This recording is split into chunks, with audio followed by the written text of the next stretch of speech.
Classes in session, hitting the books. Monday, September the 30th, college football betting show back with you once again. Ian Cameron, Connor Mack, playing through some pain today, a little less than 100%, but he's here and he's ready for another week of college football. Week 6 already of the college football season. C-Mac, I know you're not feeling your best today, but you're here and you're ready for another show, and we're going to knock it out of the park like we always do. We are. And a good week for me. Nothing crazy, but another solid week, college football. And even better, the last 2 weeks, NFL.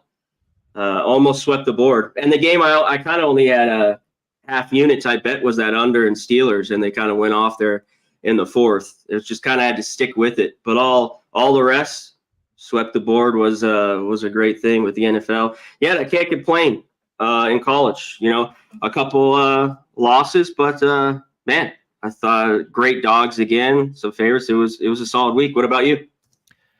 The best bets were the good bets, last week. So that was good. Pulled me through last week, and that was a good sign. But yeah, it was a solid week. And I think as far as the leans we had on the show last Monday, I think there was probably more good than bad last week. So no complaints. Solid results overall. I'm just looking at the best bet card.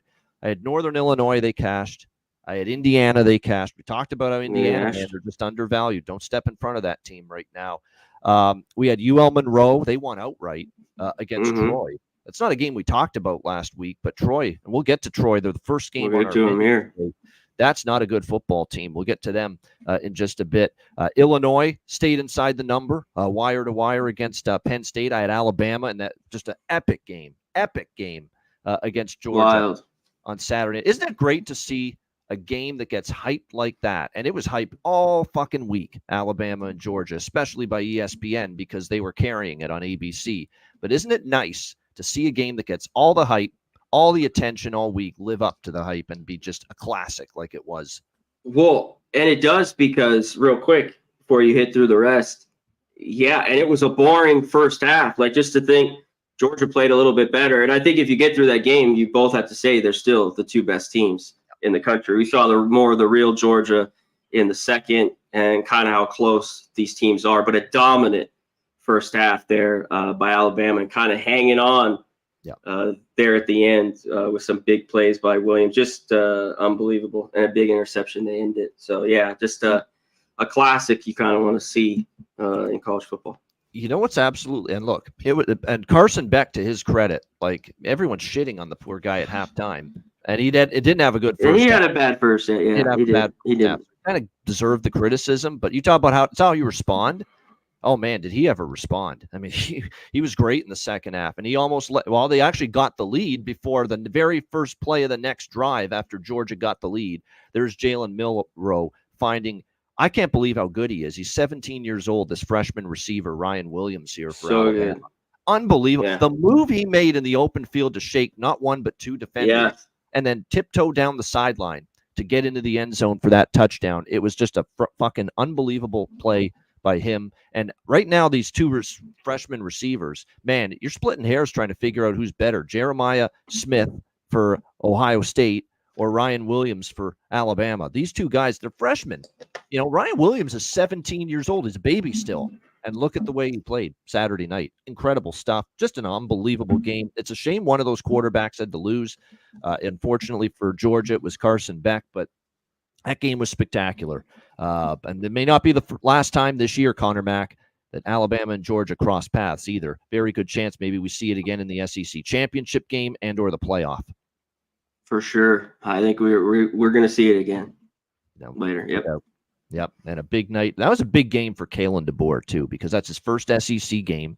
It was obviously against, a team that's right there with you as one of the best teams in the conference. You got Nick Saban in the press box, the legend who's now retired and won all these championships and had all this great success head-to-head against Kirby Smart watching. That's a big pressure spot for Kalen DeBoer, and it looked hairy there, but they got it done. And Kirby still can't shake off Bama. It struggles with Bama. No doubt. Hopefully no struggles for us with this betting board coming up here for week 6. Let's get into it. We will begin with Texas State taking on Troy. This is one of two games on Thursday night. We've got the Texas State Bobcats, 14-point favorites on the road here in Troy, Alabama, 58 being the total here in this game.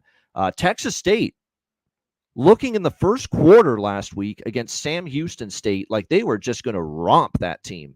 Like in the first quarter, and I was watching a lot of that. I was interested. That game actually really intrigued me. Sam Houston State was totally outclassed in the first quarter. And I'm thinking, well, there goes that bet, because I actually did take a piece of the Bearcats of Sam Houston State plus the 9.5, 10 that they were. I'm like, wow, they're just totally outmanned by this Texas State team. Sure enough, they get a score finally down big early, and then the run game started to work for Sam Houston State. It kept that prolific Texas State offense off the field suddenly Texas State, the longer that game went on, CMAC, they couldn't stop the run.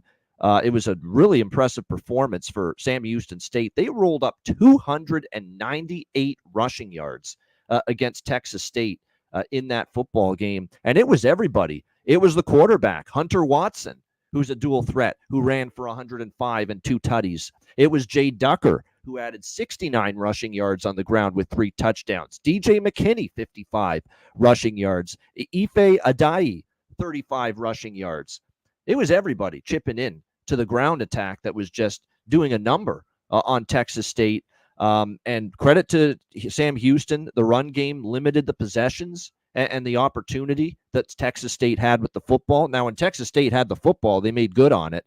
Jordan McLeod shredded that Sam Houston secondary, 326 through the air, but they really couldn't run the football all that much. 28 rushes, 91 rushing yards for the game with Texas State. And for Texas State to be up, like I said, 22-0 in the first quarter, I'm like, this is over. I felt like. But then Sam Houston answers. They get it to within 8. Texas State responds. And even at 32-21 at half, I thought that, wow, Sam Houston's got some momentum, because this was 22-0 at one point. And then in the third quarter, or the second half, Sam Houston, tremendous defensive effort. They only give up the 1 touchdown, and then they had 4 unanswered scoring drives, third and the fourth quarter, to turn a 39-21 deficit into a 40-39 win, as Christian Pavon ends up getting the field goal with in the final seconds. So hell of a win for Sam Houston State, and that's a bad loss to me for Texas State, considering you were up 22-0. Not because of who you lost to, because I think Sam Houston State's a quality team. How many times did I say in the previews that I've loved Sam Houston State over their win total and thought they could be a dark horse in Conference USA? They are making me look good for that opinion right now. But that's still a game you got to finish if you're Texas State, especially when you're up 22-0. I know it's not going to sit well with them and G.J. Kinney that they couldn't close out. That's now 2 games in a row they couldn't close out. They got off to a good start against Arizona State before that as well, and they found a way to lose that game. So you've now got this team off 2 straight losses, and they had a bye week too going into that Sam Houston State game. However, before we start to write off Texas State and we start to get concerned about them, this is an opponent here in Troy that is very bad, way down. We've talked about how much they miss John Summerall and his coaching, and look what John Summerall's doing at Tulane this year. He's been phenomenal there, and they missed. It's a brain drain scenario here for Troy. They miss his coaching big time, and especially, the defense hasn't been the same. The defense did finally step up against ULM last week, and then the offense can't do anything. Barely able to move the football. Goose Crowder actually ended up getting injured in that game, and Tucker Kilcrease had to take over, and he was just not very good, only 57 passing yards. The offense sputtered. Turnovers were a bit of an issue, and credit to ULM on defense. They played a very good game, and again, stymied that Troy offense. Troy defense finally plays better, but they still wind up losing outright as favorites against UL Monroe last week, 13-9, as 7-point favorites. If you watched me on Betting with the Bag last week on Thursday, that was one of my plays from that show. ULM plus the points, they win outright. Troy's not a backable team for me right now, CMAC, and I know they're getting a lot of points. You kind of like to look home dog on a Thursday night national TV game and all that. Troy's not a good football team, and I don't want my money on them. And I think if Texas State is locked in, and they should be, they damn well better be locked in, coming out of 2 straight losses like that. And that was also the thing with Texas State, though, is this is now the start of Sunbelt play for them, CMAC. The Arizona State loss, non-conference loss. The Sam Houston State loss last week, non-conference loss. Okay, none of those games were conference games. So everything is still there for Texas State for winning this conference. This is their first official Sun Belt game. So I'd expect focus from Texas State here. And if they play anything close to their capability, they can absolutely win this game by at least 2 touchdowns. Because if Troy falls behind, how the hell are they going to score? Especially if Goose Crowder doesn't play in this game. So I'm very much leaning to laying the points here with Texas State. Very much like last week. This feels like Army Temple, Connor, on a Thursday night last week, where I know it's a home dog getting a big number, but I don't like the matchup. The double-digit road favorites, just a much better football team. I kind of feel like this could be similar to Army Temple last week on a Thursday night, where we just lay the points with the superior team in a motivation spot, because I don't think they take Troy lightly now, coming off 2 losses in a row. C-Mac, what do you think here to get us going? Texas State, Troy. Yeah, they could be the quarterback play. It's probably just going to be Kilcrease. Real quick to John Z. It's going to be a minute. We got to get to – I appreciate the love, John C., with the Super Chat donation. We got to get to 500 subs since we have started the Zone channel, hitting the books. So once we get there monetized, we'll have all that up, donations, Super Chat, stuff like that. But I appreciate that. So when we get there, if you can remember us, hopefully we're still winning games, which I think we will, and giving good insight. Hit us up then, John Z. But I appreciate, letting us know that, my man, in the chat. Rob Free, as always, my dude. Yeah, Texas State, another week. I think just right off the quick, if you like Texas State here, you kind of hit on a little bit, but man, first half here. What was that game against UTSA? They were up 35-3. Even last week, 32-21. The game was tied against Arizona State, but they look good 21 apiece in that one. So I'd look, if you like them first half, because, the quarterback play and whoever is in. There are still a couple -7s out there with Texas State first half, if you like them. And I agree. Are there 7s? First half and full game. Yep. Definitely. I mean, this one I think they could cover, but this is not really a team that I'm like racing to run out and cover the number. And what I brought up is kind of who they played is I never trust the defense. I was like still had questions about them. I kind of brought it up. Defense is still not primetime defense here. And I knew Watson wasn't going to throw it, but I just worried, and they got gashed on the ground like you talked about, 300 yards. Just, man, they gave it up. And I was so happy because I was like, oh, shit, man, right away, because I had Sam Houston, a pretty, big bet on them, the 10.5. I got even earlier in the week where I was going to show 8.5 money line. So I was happy they got that done. And you know what showed, I think, more in the second, the adjustments and the defense. Because I talked about earlier in the week, man, they had the better defense. We'll get to them going in the next game. But with Troy, they at least, can Troy run the ball? Like, they're not going to have 300 yards like Sam Houston, but can they have some success and maybe not get down terribly in this game? I don't know. And their thing is, how great is this Troy defense? Can they hold them down? I'm not so sure. We mentioned the quarterback kind of carousel, who's going to be in. And I think it'll just be Kilcrease again. I mean, he threw for only 60 yards. I think it was, but man, 61 yards. Crowder's nothing to write home about, but he's a hell of a lot better than everybody else they have. Yes, he's a little bit better. So keep an eye on him. It's just tough. This used to be a Troy football team the last few years, been pretty solid and at home, but it's tough for me to look their way. So I think if you like Texas State, look their way early, and that would be it. Because after that, I don't want to lay points with them at all. At all. I don't blame you. All right, the other game on Thursday night, this is a Conference USA matchup here. Sam Houston State and UTEP. We've got Sam Houston State, 10.5-point road favorites, 50.5 being the total here in this game. Of course, we just talked about it a moment ago. Just what a huge win that was for Sam Houston State against Texas State. But now here's that proverbial spot where you're coming off a huge win like that. And now you're going on the road on a short week, although it's within the state still. El Paso, Texas, taking on UTEP. We'll see how it goes here for this Sam Houston team. And you got a UTEP team off a bye week. Now, the question is that going to matter? You're talking about an 0-4 UTEP team. They've only covered one number, and it was against Liberty on the road. They were 24-point dogs. They lost by 18. Here's the problem. They've lost every game by at least 10 points so far this season. So, they're getting 10.5. Is it enough? because there's no doubt Sam Houston State's the better of these two teams.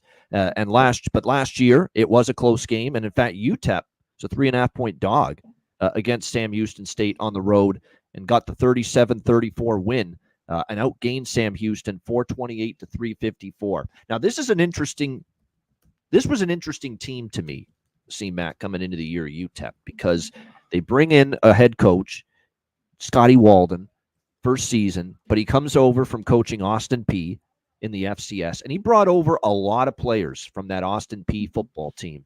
So I was thinking to myself, well, is this like a mini Curt Cignetti Indiana thing that we're going to see here, where maybe there's better continuity because he's got so many of his Austin Peay kids installed now here at UTEP that they're going to maybe be able to get off to a decent start and maybe catch some teams by surprise. That didn't happen, clearly, in their first 4 games, and probably just because, look, the talent on Austin Peay isn't the talent that Curt Cignetti brought to Indiana with him from James Madison. There's a big fucking difference there as far as the quality of player. I get it. But I think when you look at this scenario here with UTEP, they've now got a bye week. There's a lot of players that are familiar with Scotty Walden's system that you would expect coming out of a bye week. A lot of the players know what the coach very well and the playbook very well and the system very well. You would expect a better game and a better performance here, especially with the extra time to prepare. And you do catch Sam Houston State in a very tricky spot, not to mention, Sam Houston State struggled with UTEP last year. Sam Houston this year is favorites. While they did cover against New Mexico State, I'd argue New Mexico State might be even worse than you. It's close, but New Mexico State might be even just a little bit worse than UTEP. And they did cover as favorites at home against Hawaii. We'll see how they fare here in this one. And they are 4-1 against the spread to go with that 4-1 record, with the only loss straight up in ATS being against UCF for this Sam Houston State team. I like Hunter Watson. Casey Keeler's a great coach. They can run the ball. The concern, too, for UTEP is coming into this game Thursday night against Sam Houston State is this run defense, 223.5 rushing yards per game allowed. 128th in the country. It's the worst part of their defense, stopping the run. That's not where you want to be weak against this Sam Houston State ground game. So that's a huge concern for me. It's a spot where I don't want Sam Houston, but I don't know if the defense against the run for UTEP is something I trust enough to take the plus points with them. I would lean over here in this game. Sam Houston should be able to run the football against UTEP. You got to think and hope maybe that UTEP, with the extra time to prepare, especially gets the offense going a little bit. They are at home. And look, Sam Houston gave up 37 points to UTEP last year, and that was a really bad UTEP team in the final year of Dana Dimmel. You just got to hope Cade McConnell, starting quarterback with the bye week. He's in now, yeah. By the way, plays a little bit better here, get off the bye week. So I'd probably lean over before I take either side here with this one. CMAC, what do you think? Sam Houston State, UTEP.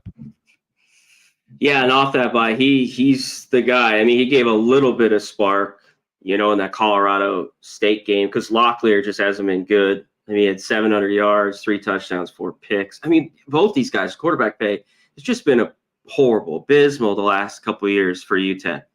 I mean, it's just really held them back, and it's been tough to watch. Two teams, you hit a little bit.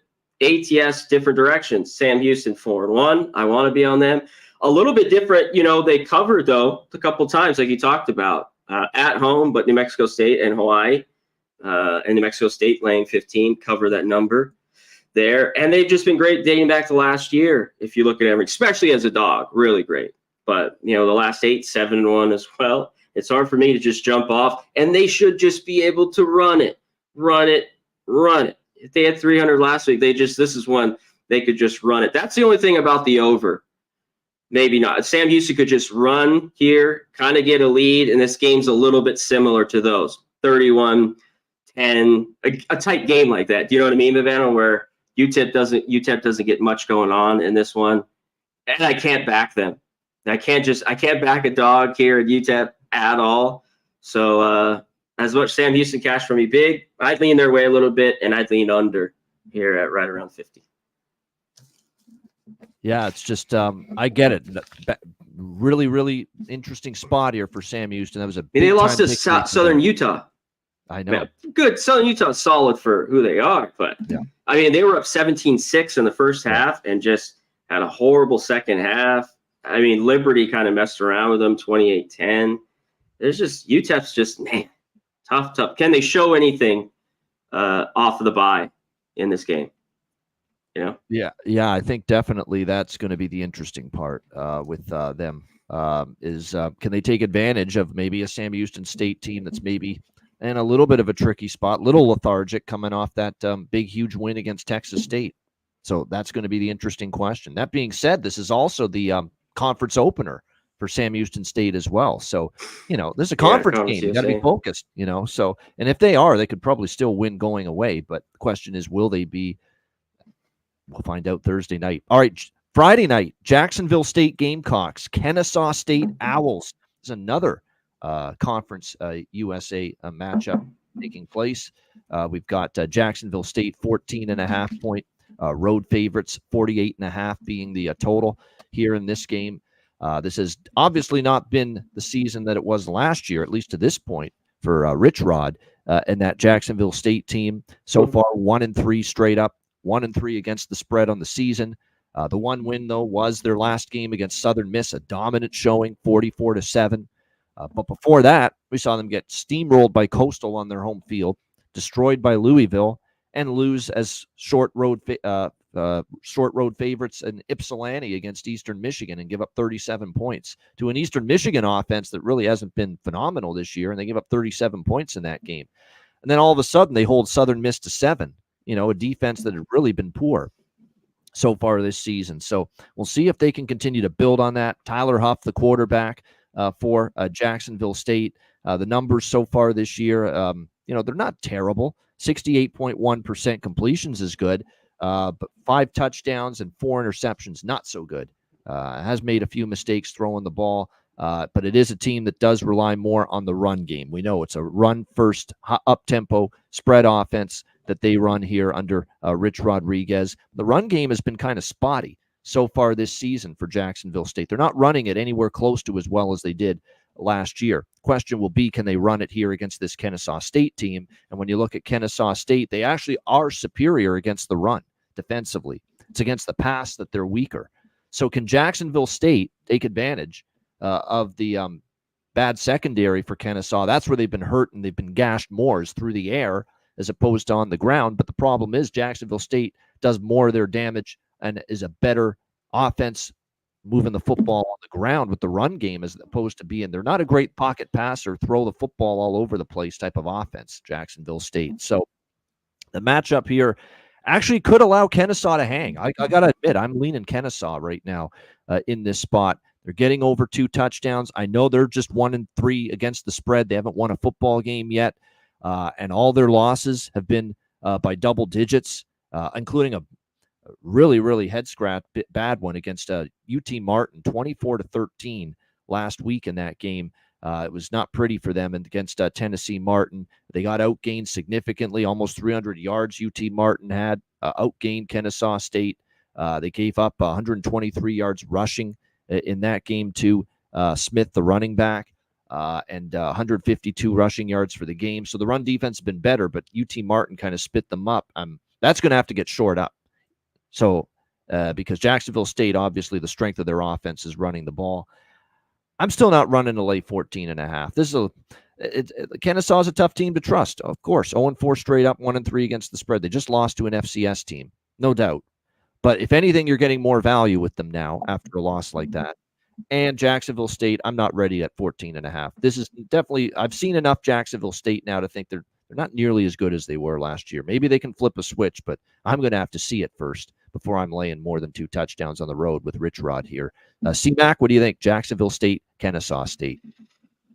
Yeah, that's how I feel. How can you back? I mean, that was a really big win. Can we get back to that? To start the year, we're like, this defense should be the better part of this team. And that defense was awful. I mean, they're 128, 265 in through the air, almost 200 on the ground, 198. This Jacksonville State defense, it's like, huh? And that last game was better. It was a pretty dominant win. One thing when I looked at this game with Kennesaw, with this total, I lean under. I don't know how Kennesaw State, if Jacksonville State's going to play well here, how they're going to score. Really, to me, I kind of look at the team total. It should just be right around 14, I'm thinking, with this number, their team total. They've gotten nothing here. It's 16, 10, 10, and 13 against UT Martin, like you talked about. I would lean that way again.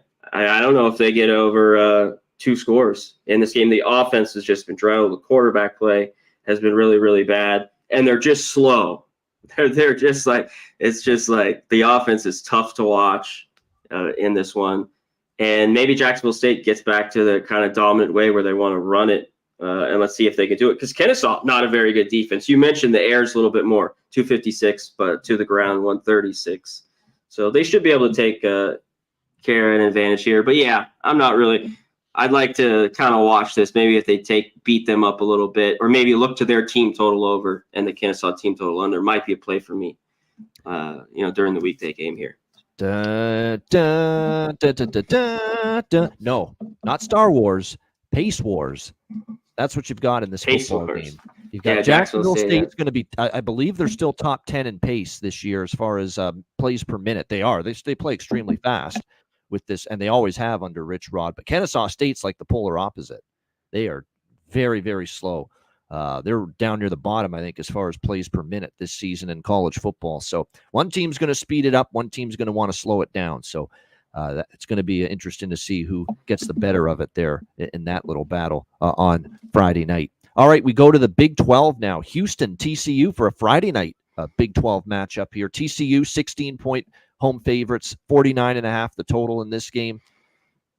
Oh, this is good. I can't wait to watch this. Maybe I'm a sick fuck for saying that, but I actually can't wait to watch this. I'm fascinated to watch one matchup in particular, this miserable, pathetic Houston Cougars offense against the equally pathetic TCU defense. Yeah. Who's going to win that matchup? That's good. That's what this is going to come down to. I mean, it's we know TCU's pretty good on offense with Hoover. Hoover's taken some steps at quarterback. Josh Hoover throwing the football is definitely improved from where he was last year. The Houston defense is certainly better than their offense. There's no question. I mean, the defense did everything they could, against Iowa State last week. I mean, they hung in there. They only gave up 10 points after the third quarter to Iowa State last week, but they're getting nothing. They're getting less than nothing from this offense. Donovan Smith is a disaster at this point. 8 for 12, 71 passing yards, 1 interception, dreadful numbers. And the problem is he throws a pick. They replace him with Zion Chris once that game got out of hand. Problem is that guy is the Donovan Smith clone. He can't throw the football worth a fucking lick either. And he threw an interception once he came on into the game. And he's someone I watched in the Sun Belt quite a bit before he transferred to Houston, Zion Chris from Louisiana, the Cajuns. He couldn't throw there, and he still can't throw a forward pass with any sort of competence or consistency. So that's the issue with Houston. Their offense looks damn near broken. The run game is just not giving them enough consistently either right now. But boy, oh boy, for as woeful and as wretched as the Houston offense is, you could say that the TCU defense is just as bad. And that's always been that way under Sonny Dykes. They don't play. There's just never been a good enough defensive team. There's no question. Now, they did finally step up a little bit against Kansas in that 38-27 win. I think the key for them in that football game was Jalen Daniels once again, throwing an interception. The fumble, some turnovers, some stops on fourth downs did help. They still gave up almost 400 yards. But the good news is they absolutely just did whatever they wanted in the passing game with Hoover against that Kansas defense, and over 500 yards they rolled up against Kansas in that victory last week. So I knew they have a lot, but not that. I thought the Kansas defense would say, and I was dead wrong. First time I touched Kansas, we'll get to them later, and I got me. Yeah. I can't lay more than 2 touchdowns with this defense. I can't. No way. So by default, I'm leaning Houston. But boy, how many times do I have to get schooled by Houston before I learn my lesson? I took them against Cincinnati. I even sprinkled them a little bit once it got to 17 against Iowa State. They give up 20 points, and I still can't cover that game at plus 17 because they get shut out. That's now 2 games in a row. Houston's got a goose egg. Zip as far as points on the board. against Cincinnati and Iowa State in back-to-back weeks. Now, the one thing that's a saving grace for Houston is TCU's defense ain't Cincy's, TCU's defense ain't Iowa State's. There should be a door open for them to score, but my goodness, even against this very questionable TCU defense, I've got my concerns for this. That's how bad the Houston offense has looked. And the only thing I'm holding faith in is Willie Fritz is a good coach. He'll figure it out. He'll fix it at some point. But right now, it is a broken Houston offense. So I lean Houston, but I'm not excited about it. How can you be? This team hasn't scored a point in 2 games, but I can't lay 16 with this TCU defense, and I won't, period. C-Mac, what do you think here? Houston, TCU. Yeah, I can't do it either. I thought that was one of the little things I hadn't want to touch Kansas at all. I thought they had the better defense. And I knew Hoover, similar. He had a big game, 350, 3 touchdowns, but he had a few picks just every week. He does. He looked good. And another fold, which I talked about last week. And hats off to TCU, but 28-27, just Kansas folds late. Another fold in the fourth quarter. They did it the week before against West Virginia. So hats off to TCU because that was a really close game the whole way. And big 60-yard touchdown pass for Hoover, and they tacked on a field goal, and that was it. And they did get a couple stops, but the defense still is pretty bad. 107th overall. Can this Houston offense score here and move? I think they could get a couple scores. I can't lay it with TCU. I can't do it. They are the better team, but how do you want to back a team that hasn't scored a touchdown in 2 weeks, like you talked about? Smith Never mind a touchdown, not a point. Not a point. Nothing. Not even a field goal. So this is unbelievable. Not even a field goal in 2 games. Yeah. I mean, are you shitting me? I mean, you could almost get a field goal by accident in football these days with all the very true catered to offenses. It's ridiculous. So nothing for me here. When you can't back a dog that can't score, you know what I mean? And their defense has kept them in. That's the whole. It was 10-0 and a half, and 10 more just to get nothing against Iowa State. But they do kind of have a defense, and like I said, Hoover should have success, but he can turn the ball over. This would be a little bit if Houston was at home, maybe a little bit better. Could they get something in this offense to get an accidental score? I don't know. Or a defensive score. Maybe they're going to need that to spark to get the offense going. So, yeah, just a real tough one early. Let's head to the next one. I'll say this. Shout out to Chosen One, Billy Friedrich. What's going on, my guys? TCU's not running the football very well this year, by the way. Their run game is not really in existence right now. They are definitely reliant on that arm of Josh Hoover. Most of their damage is through the air, throwing the football. TCU. Mm-hmm. The good news for Houston is by far the better part of their defense is the secondary. They've been very good against the pass. The pass, that's their strength. Yeah. Yeah. That's why I think they can maybe stay inside this number. But, man, they got to do something offensively, anything, for crying out loud. We'll see if they can actually get on the board on Friday night against TCU. All right, this is a good one on Friday night. Part of the Fox Friday night television package they've got going on. Michigan State and Oregon on Friday night. Oregon, 24-point home favorites, 52.5. The total, probably Timmy Brando on the call because he's been doing all these Friday night games so far for Fox. Oregon didn't cover last week against UCLA. That tells you all you need to know about where this team's power rated right now. You're not getting bargains to take Oregon right now. So we'll see how this one goes. Look, obviously, the flip of the coin here, or the other side of the equation, is Michigan State in their first real true step up in class, taking on a heavyweight, taking on a power, taking on an elite in college football game last week against Ohio State, and they got drilled 38-7 at home by Ohio State. So it's not like they offered a boatload of confidence to the bettors out there that they can hang here with Oregon on the road in Eugene based on that performance. Will Howard was very solid throwing the ball again. The run game for Ohio State, 188 rushing yards on the ground. What killed Michigan State, though, was, Aiden Childs wasn't efficient enough. He had the one interception and 2 lost fumbles for Michigan Yeah, those State were in that game huge as well. when they were down there to score. That was tough. They hung around early, and then those turnovers just absolutely zapped their momentum in that game. But again, there's a value problem right now with Oregon. Okay, they're only 1-3 against the spread this season, even though they've won every game. You know, Idaho, they never sniffed a cover. Boise State, the 3-point win on this field, they never sniffed a point spread cover. They were laying 18. They escaped with the straight-up win barely, 37-34. The only game they covered was at Oregon State, 49-14. Then, of course, against UCLA last week, 34-13. Not enough to get the money, though. You know, laying 23.5, 24. So I'm leaning Sparty. Jonathan Smith knows this team inside and out. Remember? Oregon State, he's faced them every year. Civil War. If you look at some of those Oregon State games when Jonathan Smith coached Oregon State, they were competitive. You look at the schedule here for Oregon. You've got Ohio State, the big showdown coming up after this game. Now, it's a bye week, and then you play Ohio State. I should point that. No, actually, that's not true. There's no bye week. It is next week, the 12th. So that's the game looming large. Ohio State coming to town next week.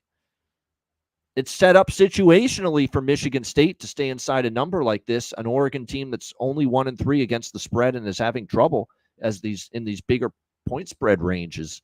But can they avoid the turnovers? Because you turn it over against Oregon, you're going to be in trouble. They've got to clean that up, stop with the fumbles. Aiden Childs, don't make bad decisions. And if they can do that, and the defense battles, even when they gave up the 38 points to Ohio State last week, the defense is battling.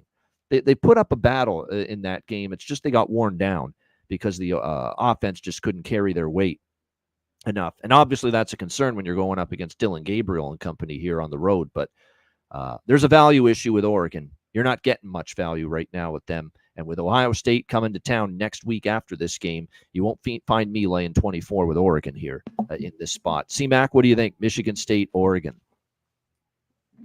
Yeah, Oregon looked good. Early. That's one of the things that just classic 28-3. Actually, it's 28-10.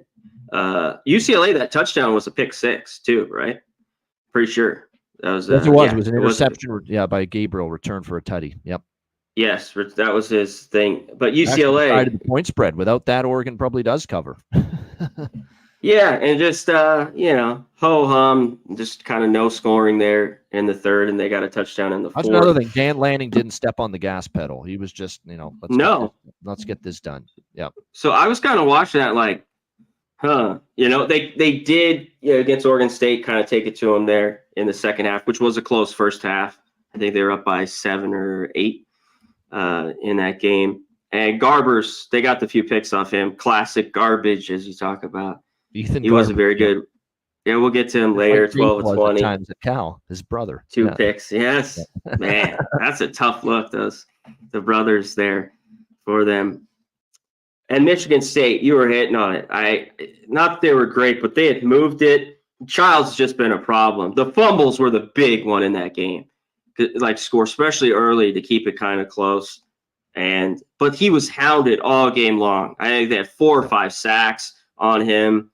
He did throw a pick. He's only got 5 touchdowns to 8 picks. That's not good during the year. It's not good. He's a tough watch. But this is a little bit. Look at Oregon's got Ohio State. That's the big one. Their next game. So this seems like an Oregon team I'm not going to lay points with either. Like if you looked at them, maybe their team total, and they missed their team total, didn't they, man? Oregon? They did. They fell short. I know because I had a ticket on it and didn't cash it. Oh, you did? Yeah. Oh, okay. Wow, they just needed one more touchdown. Yeah, the classic. Yeah, he pulled the reins. The play calling got really dumbed down watching that in the second half. So if they could keep it humming with Gabriel, I think they could put up points. So maybe look to their team total. But yeah, I think Michigan State can hang around. I'm interested in their points. It's just tough to back a quarterback that I just dislike so much, that turns the ball over. Yeah, good point, Bama boy. Sonny Dykes talking about TCU. I've never had a defense anywhere he's been. That's true. And 80 penalty yards, too, for TCU per game. They're not very well coached. And I know that's a coach that brought him to a national championship game a couple of years ago. But that looks like smoke and mirrors now. It does. That defense even that year wasn't that great. They forced a lot of turnovers. They rode the backs of these great skill position players that TCU had that year. Max Duggan had a magic season at quarterback for them, and they rode the wave of that. And now because they haven't been anywhere as good since then. So, yeah, issues there with TCU. But, yeah, I'm leaning Michigan State. I'm leaning under. Oregon doesn't play fast anymore. That's something you really have to point out under Dan Lanning. They do not go pedal to the metal pace-wise anymore like they did so many years ago under Chip Kelly. And they run it a lot. Michigan State's been money to the under, too. Yeah. So far. That's kind of what I'm thinking here. And plus, Oregon did not put the hammer down on UCLA. And if they didn't do that last week, punch in an extra score late and push for more points, why would they do it here when they've got Ohio State coming up next week?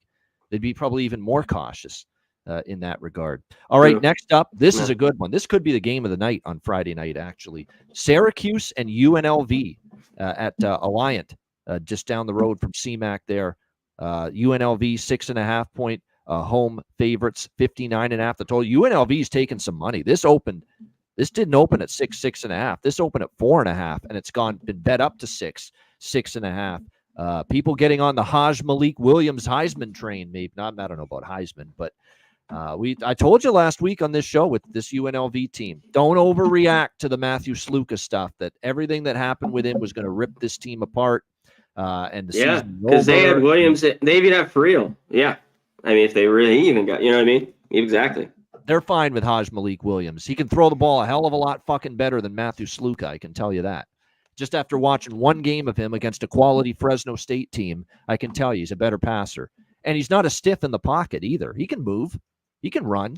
Sluka probably can run better than he can, but Malik Williams can run.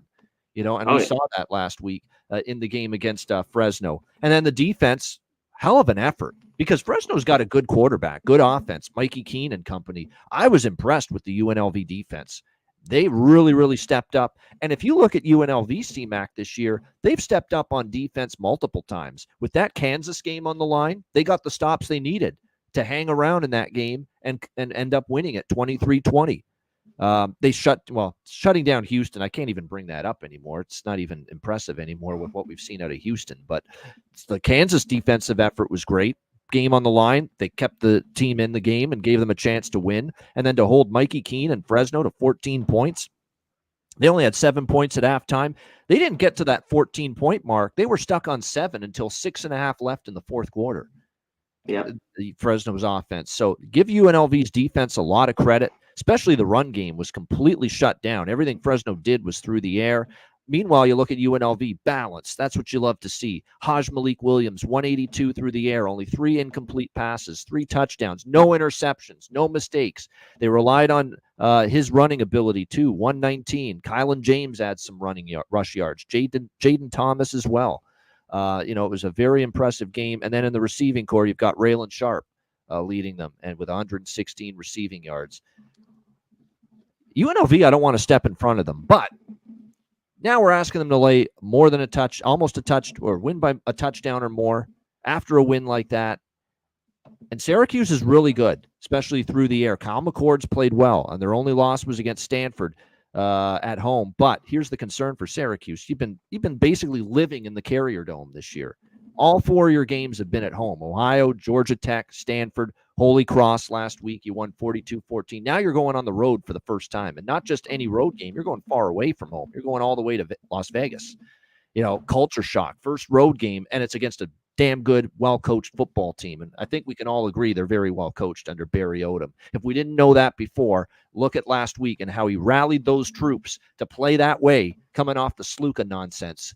That's coaching right there. You talk about coaching and these numbnuts coaches like Sonny Dykes with no defense. I got to watch Robert Saleh yesterday and his fucking team commit 16 penalties in that game against Denver. No offensive chemistry and off of extra time to prepare because they played Thursday night last week against New England. And that's the performance you put out there. That's how you fucking get your team prepared.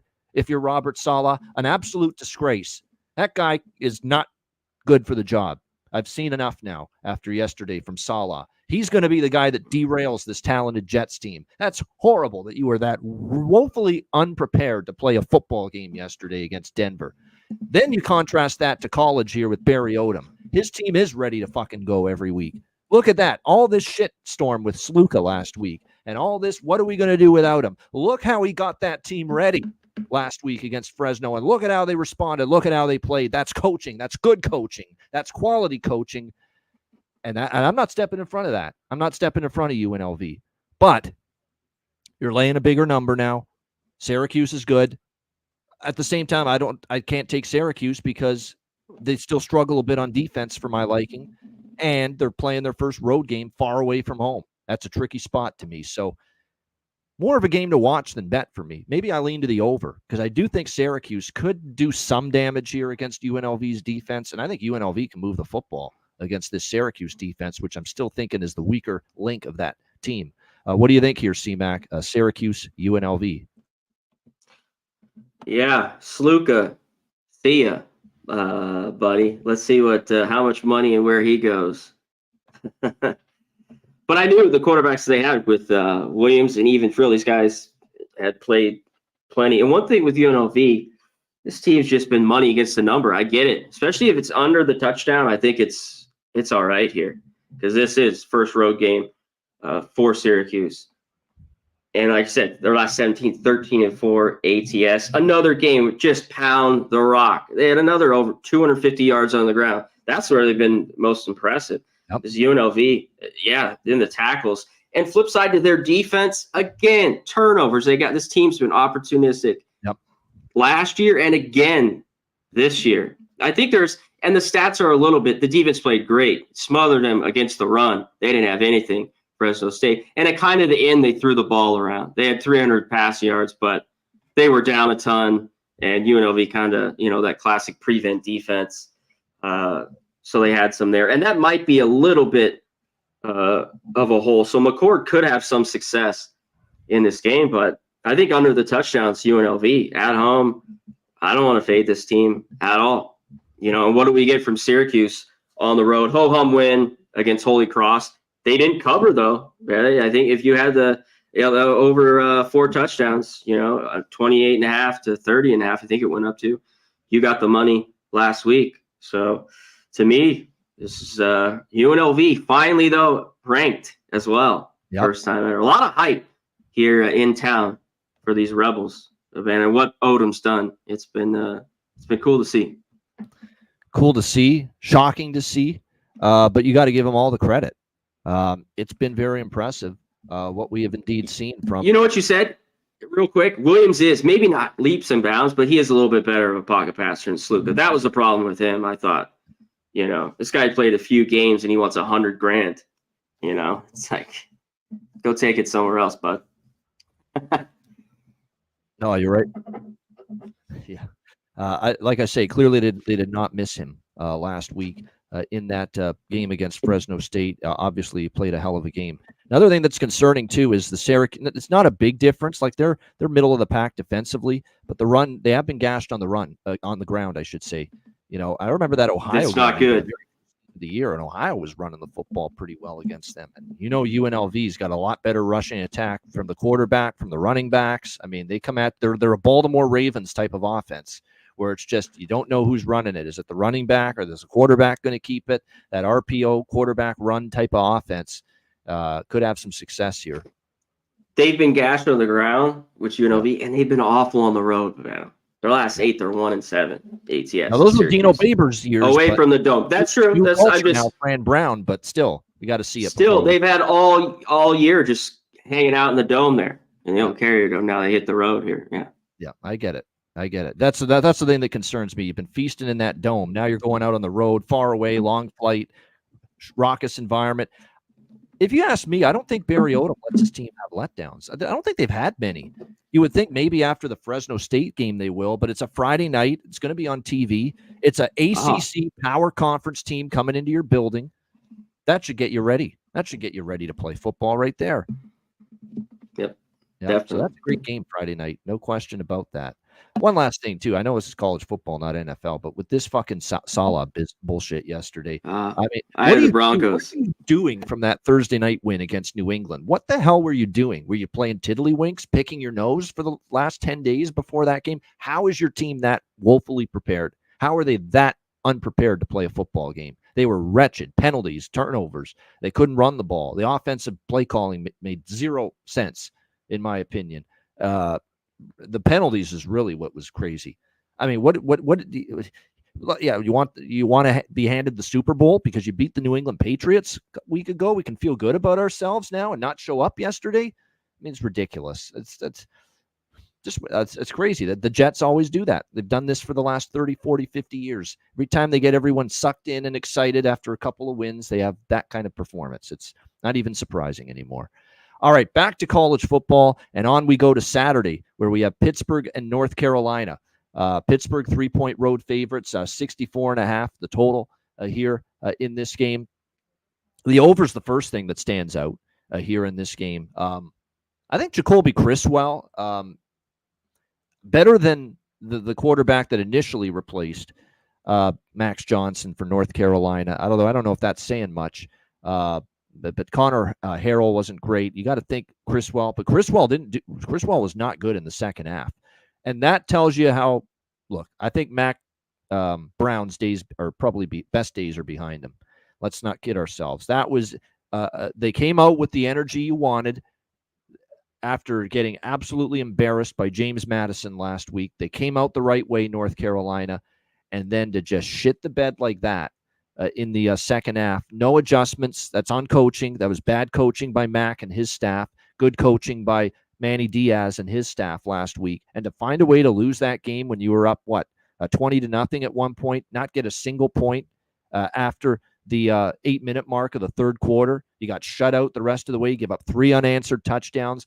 Tell you what, the defense effort was great early. Execution was great, but once Duke and Malik Murphy figured them out, and once Star Thomas got running the football for Duke, it was all she wrote for North Carolina in that second half. So, I'm not taking North Carolina. You thought the James Madison loss was crippling mentally. How about that? You come out and you storm Duke early, and then you completely shit the bed and cough it up and choke it away, a 20-0 lead, and you lose 21-20, 21 unanswered points and 3 touchdowns for Duke. Once they figured out that North Carolina defense, there was no stopping them. And I don't trust them to stop Pitt with Eli Holstein at quarterback, that up-tempo offense. Remember, they're playing fast. Cade Bell, the new OC, and they're playing lightning fast. One of the fastest-paced teams in the country this year, Pitt. 3rd in plays per minute. Meanwhile, North Carolina, they've slowed it down a bit, but they're still top 25 in pace. So the over's the clear look for me. From a side perspective, as long as this doesn't get too much higher, this is Pitt or pass for me. I'm not taking North Carolina. I worry where their psyche's at. You thought it was bad after getting embarrassed by James Madison? How about coughing up a 20-0 lead and losing to your arch rival, hated Duke, in the Liberty Bell game last week the way they did? This may not be a get-off-the-bus game for North Carolina. I'd be worried about where their heads are at going into this one. CMAC, Pitt, North Carolina.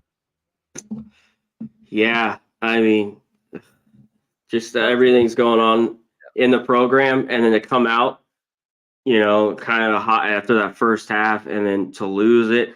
Even that line was a little bit weird all week, with Duke just favored by 1. And how you looked at it, I mean, you kind of just pushed Carolina's round. CMAC, this is it. This it is. It is. He's not coming back. Yep. And real quick, now they're a dog here. They can't cover a number. This team can't cover nothing. 0, zilch. And you talked about the points. This is, it's right here, 65 or over. Now we're back. And after North Carolina, the defense looked pretty good. They're still soft. We just saw them give up 70 to James Madison. This game's going over. Just take the over. Thank me later. That's it.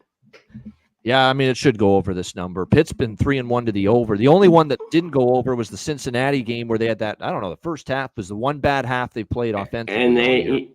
But then they couldn't be stopped in the second half. Unfortunately, it was too late to come back and get the over. But every other game, 55, 38, 73. I mean, this has been a really good humming offense for the Panthers. Humming and covering numbers, Pitt here, too. They're 4-0 ATS. Yep. Dating back to last year, done pretty solid as well. Shit. I mean, I think believe the I'm laying over. points on the road with Narduzzi, but I think I'm gonna in this game. I think North Carolina's going to score. Yep. Yeah. I think they'll both score. Yep. I mean, I don't blame you. North Carolina can't cover a number, let alone win a game cover a number. Yeah, we both think Pitt and over would be the way to go there. All right, UCF and Florida. Interesting game here. Florida 1-point home favorite, 62 the total here in the Swamp. I mean, that was a 2x4 upside the head delivered by Dion and Colorado on Saturday to this UCF team. Who saw that coming? I mean, my goodness, you're talking about a 2-touchdown underdog, 14-point dog going into the bounce house there and just putting a fucking dismantling on that UCF team. What happened to the defense here for Gus Malzahn's team on Saturday? Just wretched, just absolutely sliced and diced. And you know what makes matters worse? You know what's even more damning about that loss for UCF? This fucking Colorado team all season long, they couldn't run the football worth a lick. Yeah. And all of a sudden they were having some success. Now it was early as the game went on. They kind of got better against the run, Colorado. But in the first half, Colorado was able to run the football. Now, granted, a lot of their run yards were early. UCF did make an adjustment, but then it was Shedeur Sanders and a 290 passing yard performance, finding, Will Shepard, Travis Hunter. I mean, another great game from Travis Hunter, a touchdown catch, another phenomenal game on the other side of the ball, too, on defense in the secondary.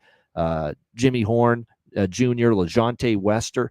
A lot of weapons for Shedeur in the passing game, and they did a lot of damage, over 400 yards. UCF, one of those games where the box score is misleading. It's going to show they had over 450 yards. You know how many of those came later in the game when they were down big? You have to factor that in. This was Colorado dominating this football game, so be careful with that. And yes, Bama, boy, 4 turnovers, 2 for UCF. That was huge. 2 interceptions from and that's still a bugaboo for KJ Jefferson, just like it was at Arkansas. Too many mistakes and bad decision-making, inaccuracies with his ball placement is just not always there, KJ Jefferson. And that continues to be an issue. I want to give Colorado credit on the job they did for the most part on RJ Harvey. It's been difficult to contain him. But I thought they did a pretty good job, Colorado, and their defensive line was looked at as let's be real. I mean, they've been looked at as a weak team in the trenches all year, Colorado, and UCF couldn't get much of a run game going. 4 turnovers. They got to clean that up. Look, Colorado only had the one Shedeur interception. And then so they're -3 in the turnover margin for that game, UCF. Can they clean that up here? I think UCF's a better team than Florida still. Even after that debacle against Colorado last week, I still think they're better. How are we going to get too excited? Now, it is Billy Napier off a bye. They didn't play last week, Florida. But are we really going to give them too much credit for beating Mississippi State, who are just having an absolutely disastrous season? They got crushed at home by Toledo. Mississippi, and I like Toledo. Toledo was a nice team in the MAC, but they went in there and they not just won as underdogs. They fucking piss pumped Mississippi State in Starkville in that game, Toledo. And we're going to get that excited, Connor Mack, that Florida beat Mississippi State for their first win against an FBS team. I'm not going to get that excited about it. There's still issues. Are they going to go with the 2 quarterback system again? Because they played both guys against Mississippi State, Graham Mertz and DJ Lagway. Is Billy Napier going to stick with playing both of them in the same game? We'll have to see.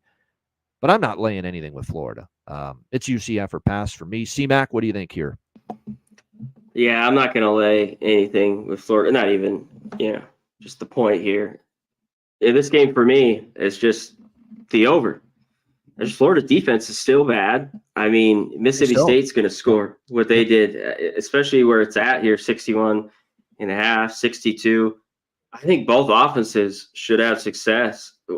Florida, and I hate the Mertz Lagway. They want to hold on to that, but I think they should be able to move the ball. I was a little shocked how just easy.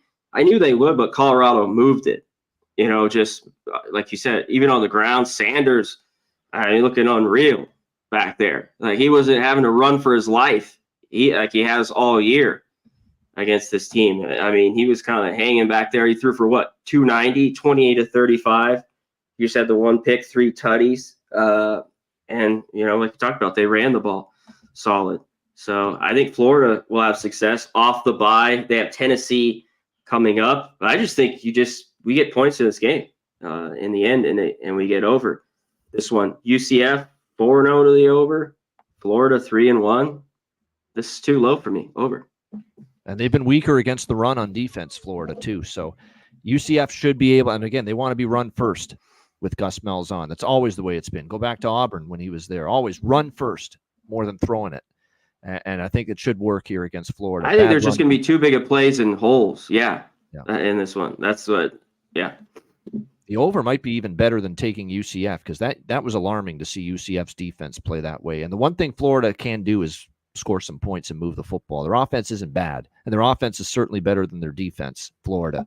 So the over might be in play there indeed on Saturday. All right, SMU and Louisville, ACC matchup here. We've got Louisville 7-point home favorites, 57 the total. Yeah, we were concerned about Louisville last week, just that, you're going on the road. This is the best team you've played. I thought they hung in there.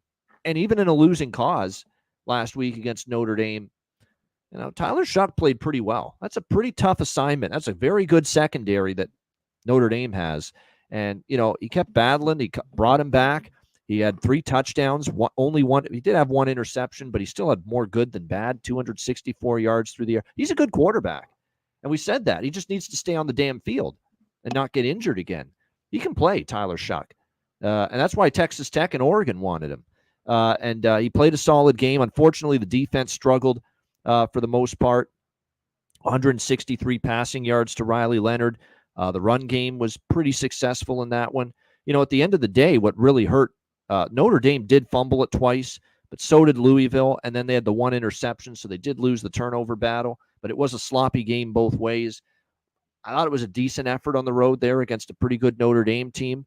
Now you come back home and you face a resurgent Connor Mack SMU team. SMU, we were wondering, what's wrong with this team?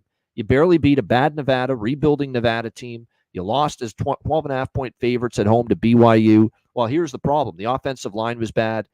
It was really bad early in the year, and so was Preston Stone at quarterback. Well, you look at the 2 games since Connor Mack, the bye week, TCU and Florida State. Now, I think we can argue TCU is not great this year, and we know Florida State's just had a complete disaster of a season so far. So you don't want to go crazy overrating those wins.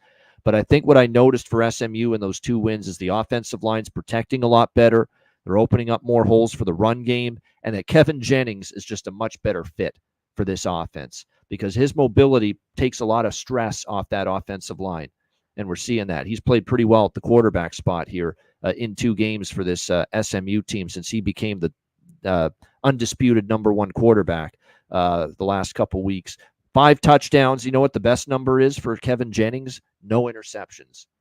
No picks in the last 2 games against TCU and Florida State. So I don't know. I've cashed tickets twice in a row, CMAC, with SMU. I took him against TCU off the bye. I thought it was a good spot. They were a slight home dog in that game. Get back on track. And then I took him against Florida State last week. I laid the 5.5, 6 with SMU. They rewarded me again. I'm tempted to come back to SMU here. This is tougher. You're on the road now.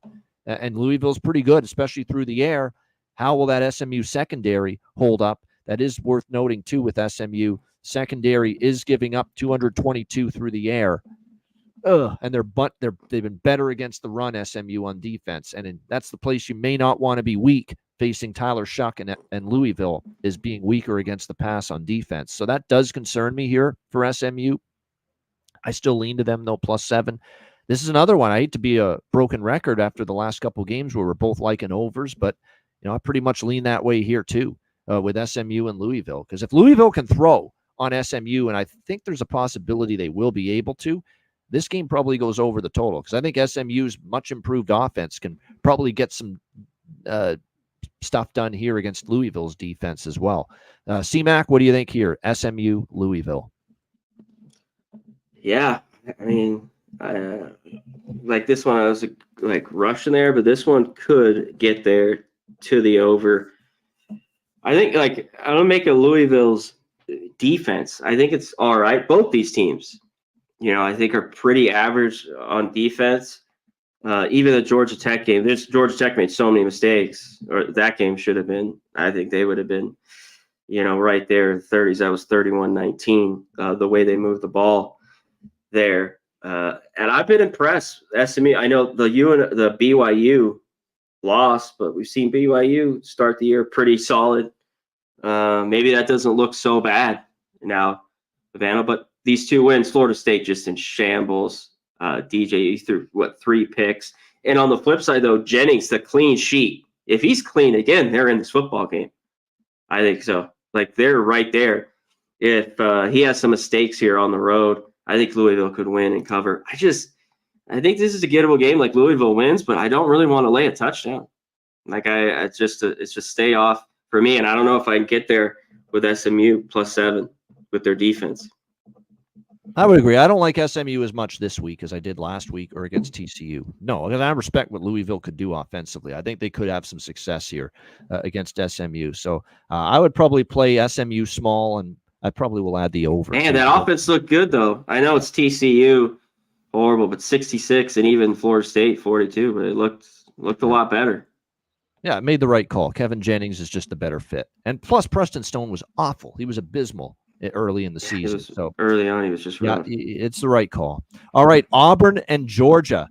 Here we go in the SEC. Georgia 24.5-point home favorites. The total in this game currently 54.5. This could be a Georgia beatdown. I'll be honest. It very well could. Yeah. Do I trust Auburn? No. That offense is still problematic. Now, they were going up against a good Oklahoma defense last week. No question about that. And I know, the effort was decent, but at the same point in time, when the game was there to be won and it was 21-16 Auburn, you got the absolutely – it can't happen. Peyton Thorne throwing that pick 6. And sure enough, that was the game-winning touchdown. And Oklahoma takes the lead, and they don't look back. Auburn did a lot of good things. I was shocked that Peyton Thorne hung 338 passing yards on that Oklahoma defense, including a big shot down the field early in the game, or a couple of them, to Lambert Smith, Keandre Lambert Smith, and Malcolm Simmons. He had 31 and 48-yard passing touchdowns. I'm like, really? Peyton Thorne is doing this to Oklahoma's defense? But then Oklahoma was better in the second half, and again, the pick 6 was just killed Auburn in that game. They lose 27-21. Tough loss. Now you got to play a pissed off, angry Georgia team. Georgia will not look past Auburn after losing to Alabama. Now there is that element of maybe a little physical, because that was a very physical, intense football game against Alabama. Maybe a physical, maybe an emotional hangover. A lot of emotion in that game too, but I don't know if that's enough to save Auburn in this game. I think they're up against it. Put it this way: I'm not stepping in front of Georgia in this spot. So by default, Georgia or pass. C-Mac, what do you think? Auburn, Georgia. Yeah, I think this is a Georgia first half, and I'm going to look at Auburn team total under. I just say I think this is get recorrected. We talked about last week, Bavano. Like, I wish it kind of went heavy. Over. Just when Bama, Georgia get together, it might not go crazy over, but just the playmakers show up and the offenses. How great these defenses are against everyone else. It just, you see the points, and it happened again. So if you jumped on that over, that was easy money. Yeah, Auburn dominated this game, a lot of it, till like midway through the fourth there. I mean, Peyton Thorne, he was looking good, and that pick was just awful. It just changed everything. He just can't be back. Maybe full game. Could they cover this? I don't know, but I think Georgia will. Georgia's only 1-3 against the spread this year. I should point that out. Yeah, and they struggled against Kentucky. This just seems like the bad spot after last week's game. I'm sure practice, everything will be addressed, everything that went on. But this is still a ton of points here with Auburn. It's just Payne Thorne. Like I like never really laying points with him, or even last week about to pick him, or in a game like this. Like maybe the points with him. Can they score? And I don't know if they can. I don't know if they can score two touchdowns and a field goal. That's why I'd look to their team total under. You know what's something too? I don't know if this is a fault of the Georgia offensive line or Trevor Etienne, who they got from Florida as a transferred from Florida to Georgia, but maybe that's why Florida didn't go crazy to try to keep him. I haven't been impressed with Trevor Etienne so far this year. for Georgia. Last year, but man, they got 20 points. It was 27-20. Auburn came right out of the gates. It scored 10 in that first quarter. They were up 10-0. It was 10-10 at halftime. And then Georgia pulled away. And Thorne was in that game, 10-19, 82 yards and a pick. They did have success running it. Yeah, Auburn did against Georgia. Can they do that again?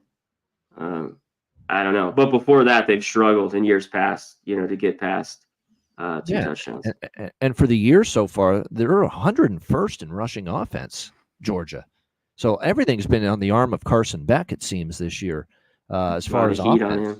With over 300 passing yards, top 20 per game, but 129 rushing yards per game. They're in the hundreds.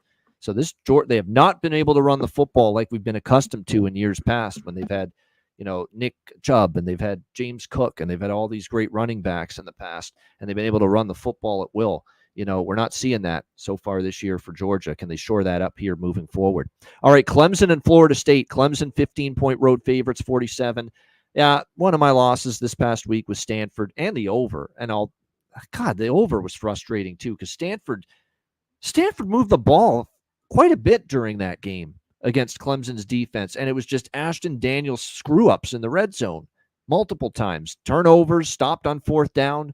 It was a combination of both, and that should have been a Stanford cover. That should have been an over. The over should have definitely cashed, and it didn't. I did jump on a second. I've seen that before with Daniels, though. Yeah. But you got to give Clemson credit, whether, you can say what you want. Yeah, they gave up yards, but when it was time to bow your neck, as they say, and stop them in the red zone or get that key turnover, they did it. So you got to give Clemson's defense credit for that last week. That was a 1 week thing because Stanford to me as an underdog, that many points was appealing, and I took them. There's no way I'm taking Florida State here. None. Zero. And Clemson is turning it up, and I don't think Clemson's going to show mercy here, C-Mac, because it's a rivalry with Florida State.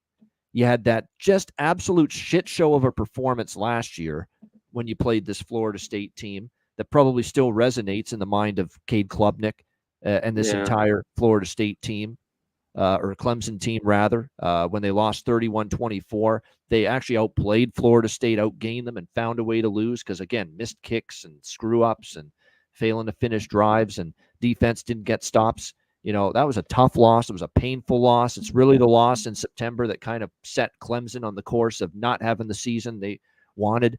They're going to want redemption here, and the way they're playing now, 3 straight wins and covers, 66-20 against App State, 59-35 against NC State, 40-14 against Stanford. And it's not like Florida State is capable of being blown out.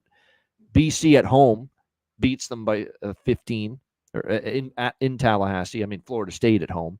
And BC beats them by 15. And then last week they get absolutely walloped by SMU, 42-16. And now Mike Norvell has taken the number 1 quarterback spot for certain, away from DJ Uiagalelei. And you can't blame him. He was fucking horrendous in that game against SMU. Horrendous. I mean, it's shocking how bad he's been. This is a very experienced quarterback. This guy that's had success in other places. He was recruited by Clemson with Dabo, for crying out loud. And, he struggled there. Oregon State, I actually thought he played all right at Oregon State. And what he's done here at Florida State this year, it's mind-boggling how bad he's been. That Brock Glenn might get the start for Florida State here in this game. It is definitely not a certainty anymore that DJU is the quarterback moving forward for Florida State. And it could be Brock Glenn starting at quarterback here for Florida State in this game. Now, Brock Glenn started in that absolute destruction against Georgia in the bowl game last year. So it's hard to glean how much and plus he started late last year too, down the stretch. Remember when Jordan Travis was banged up a little bit for Florida State. So we did see some of Brock Glenn last year.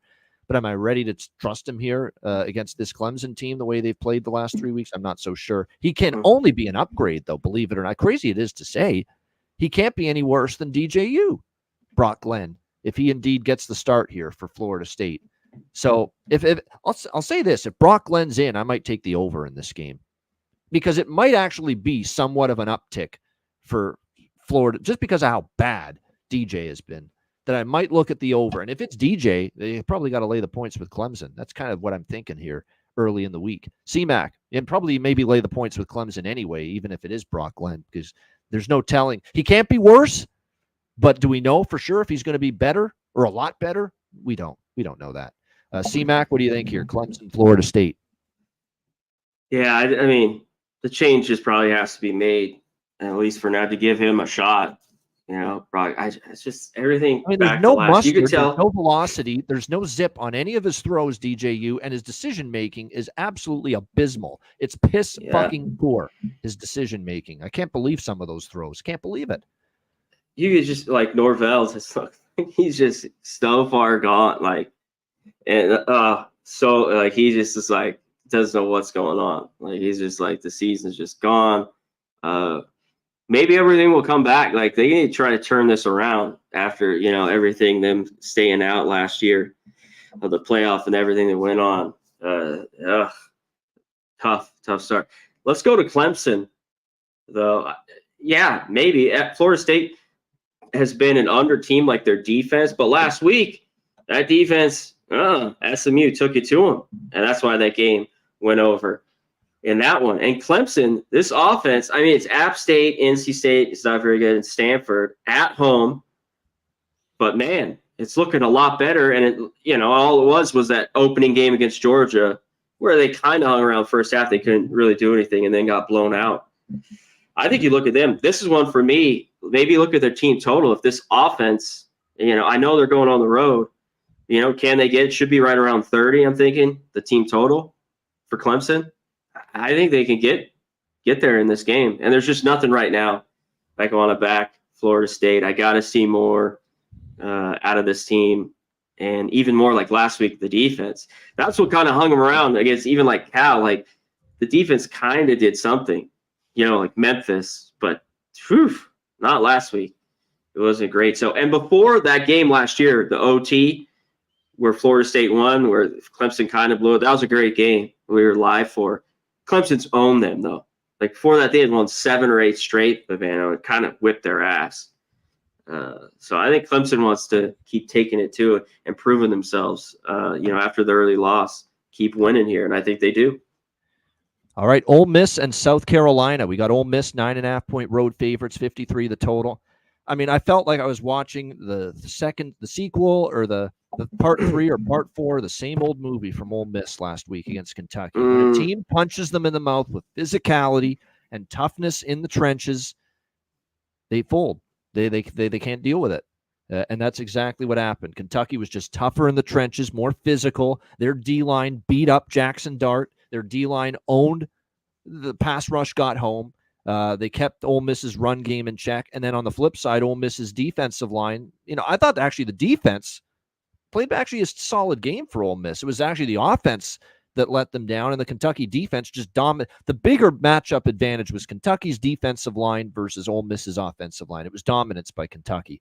They could not let, other than that quick scripted opening drive where they went bing, bang, boom, right down the field, they didn't do anything after that, Ole Miss. But credit to Kentucky for that big win. And then Ole Miss, like I said, same old shit. Same old thing under Lane Kiffin. Toughness and physicality, and they can get got by teams that can bring that at them. And Kentucky did that last week in that game. But now they're in a bounce-back spot. South Carolina, they're a conundrum to me, CMAC. They had the dominant win against Kentucky on the road, 31-6. But there's also a team that looked awful against Old Dominion, barely won that game, struggled on defense. They got lit up by LSU, losing to the Tigers, although they did score 33 themselves. But they still had a tough time on the defensive side with a team that can be explosive, and move the football quickly. It looks like Lenora Sellers early in the week. He didn't play against Akron. Robbie Ashford played, and he played well against Akron, but that's Akron. I've seen enough Robbie Ashford going back to Auburn saying that I'm concerned right now about him going up against this Ole Miss team. South Carolina, I don't fully trust them here. It feels like a bounce back spot for Ole Miss. See, Robert Franklin, I don't think South Carolina is nearly as physical on D line as Kentucky. I think Kentucky's D-line is better than South Carolina's. I don't know if this is going to be that repeat of last week where the South Carolina defensive line can replicate what Kentucky did, get the pass rush going, not give Jackson Dart much time. I think they're a weaker D-line than Kentucky. I'm actually leaning to the road favorite here, Ole Miss, and the Lane train getting back on the tracks. Plus, they can't mope. They can't be woe is me after last week. One loss doesn't end your season anymore, not with the 12-team playoff. You got to get right back in the saddle. Everything's still right there on the table in front of you. If you're Ole Miss, you got to get back at it this week. And I think this is a team they'll have better success against. So leaning Ole Miss. I don't know if I'll bet it, but I'm kind of thinking they're sitting in a good spot here. What do you think here, C-Mac? Ole Miss, South Kakalaki. Yeah, Ole Miss. You mentioned just they found finally they hadn't played anybody. We talk about these. Watch out. That's another thing to be concerned about. They finally played someone and they lost outright as a double-digit favorite. And I know South Carolina's not as good as Kentucky, but this is certainly tougher than Middle Tennessee and fucking Furman and all those early opponents. Yeah. Well, when you going forward in college football, like some of these teams that played nobody after 3-4 weeks, just look out for that. They played Wake, and Wake just lost to Louisiana at home. Yeah. But going forward, look out for these where there's going to be big numbers. Like teams don't just continue to roll, especially and they get into SEC play. Play a team like the most was success. Kentucky just dominated the line of scrimmage, 22 first downs. And they didn't have a ton of success. Both teams running it. Ole Miss had 22 or 29 for 92, and Kentucky 47 for 93. But Vanderbilt had 243. That was a little bit surprising. So I thought maybe Ole Miss, this defense had taken a step up, but they hadn't played anybody. They were holding these teams to nothing, under a touchdown against nobodies. Dart was okay, but not overwhelming. He was 18 of 27 for 260, touchdown, no pick. This is going to be tough for him. This is one for me. I like the 9.5. I hope it gets over 10. I'm going to look at South Carolina, and there's still problems here. Who's ever in the Sellers, Ashford? It's tough for them. But maybe they could run the ball here, and they're at home. This is where a spot where I at least like them. And hey, this Kentucky team, South Carolina, I saw them dominate them. A few weeks ago. You take that as a grain of salt when these teams play. It's just something to look at in our handicap. But man, they took it to them, especially in that second half. So I think this game could be close. I think this is a game Ole Miss could win. And this has been a kind of a trouble spot. They played last year. Ole Miss was at home. Oh no, it was years ago. They haven't played in a few years. Okay. Yeah. I thought they played last year. Yep. I thought they played last year. I thought I remember that. But yeah, South Carolina, I think, man, I like them here. I like this dog at home. I want 10, but I'm interested in them already. I think this could be another one. We'll see. Man, like you said, can Dart and Ole Miss come back here on the road and play big? Let's see. They throw the ball over the yard.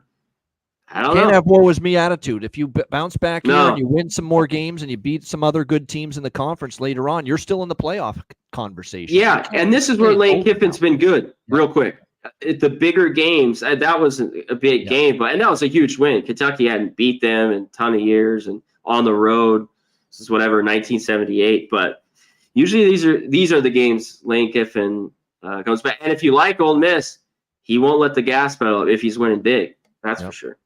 No doubt. That's an interesting game, though, coming up. No doubt on Saturday. That's definitely one game, too. South Carolina correlates with under. Ole Miss correlates with over as far as that side and total in that game. All right, Wake Forest and NC State. NC State 5-point home favorites, 55.5 the total. These are some bad football teams right now in the ACC. NC State, now they did finally get a win against Northern Illinois, but it was not pretty.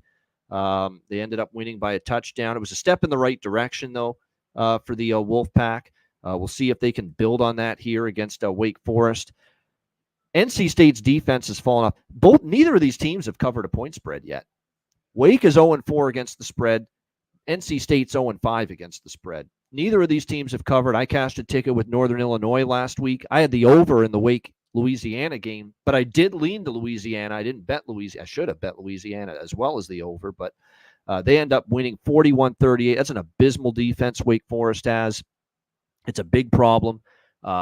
Their offense is certainly better than their defense, but even then, Hank Bachmeier, game on the line, he plays well for like 3 quarters, and then you need a big drive from him late in the 4th quarter, and he can't deliver. That's always what happens with Hank Bachmeier. All these different spots he's been in his college career, but these are it's difficult. I don't think I can bet this game because neither of these teams have covered a point spread. I'm sure as hell not laying points with NC State with C.J. Bailey, a backup quarterback. I assume it's going to be him once again because Grayson McCall still injured. Although I believe it's week to week with McCall. Maybe there's a chance he returns this week. We'll have to wait and see. I guess I'd lean Wake, but Wake's defense is not good at all, and I worry about it here. Maybe an over. 55.5. I mean, it's very difficult to bet a Wake game under the total right now. They play fast. What are they? 10th in the country plays per minute as far as tempo. Now, NC State's pretty slow, but NC State's defense has really fallen this year. Not that same defense. We just saw Clemson light them up. Tennessee light them up. Even Western Carolina puts 21 on the board against them. You got to believe Wake can move the football here against NC State. But this defense has been so bad for Wake. And I did see improvement, C-Mac, from C.J. Bailey in the offense last week. They did show improvement. And they might show more improvement here. A little bit. Just a little bit. See the stats? Yeah, all right. A little bit. I mean, 24 points, but you're right. The numbers were not pretty. I mean, the passing yardage numbers were 108. That's it. They couldn't run the ball. That's a concern with anybody running the football. But, God, Wake is so horrible on defense. Yeah. I think that NC State, I'm leaning over, but I don't want anything to do with the side. C-Mac, what do you think? I get it. I know. Wake. I think you lean over too, because I think both teams can score. You know what? Northern Illinois, that game would have been tight, or they would have won. Like They're also 4 not bad turnovers. Northern Illinois. 4. Yeah. Yeah, 4 turnovers though. Yeah. And they fumbled more than that. I think they fumbled 4 or 5 times. They 2 lost fumbles 2. lost, 2 interceptions from Hampton Inn, Ethan Hampton, so -4. Hampton Inn. That that got you the cover if you had the 7.5 or the push at least with the 7. But I thought NC skated by there getting this because I didn't think the offense looked very good at all. Bailey at 108, he didn't really run it. I guess the defense looked okay, and they got those turnovers. And this one, there's just no way NC State, which used to be at home, I kind of want to look at them.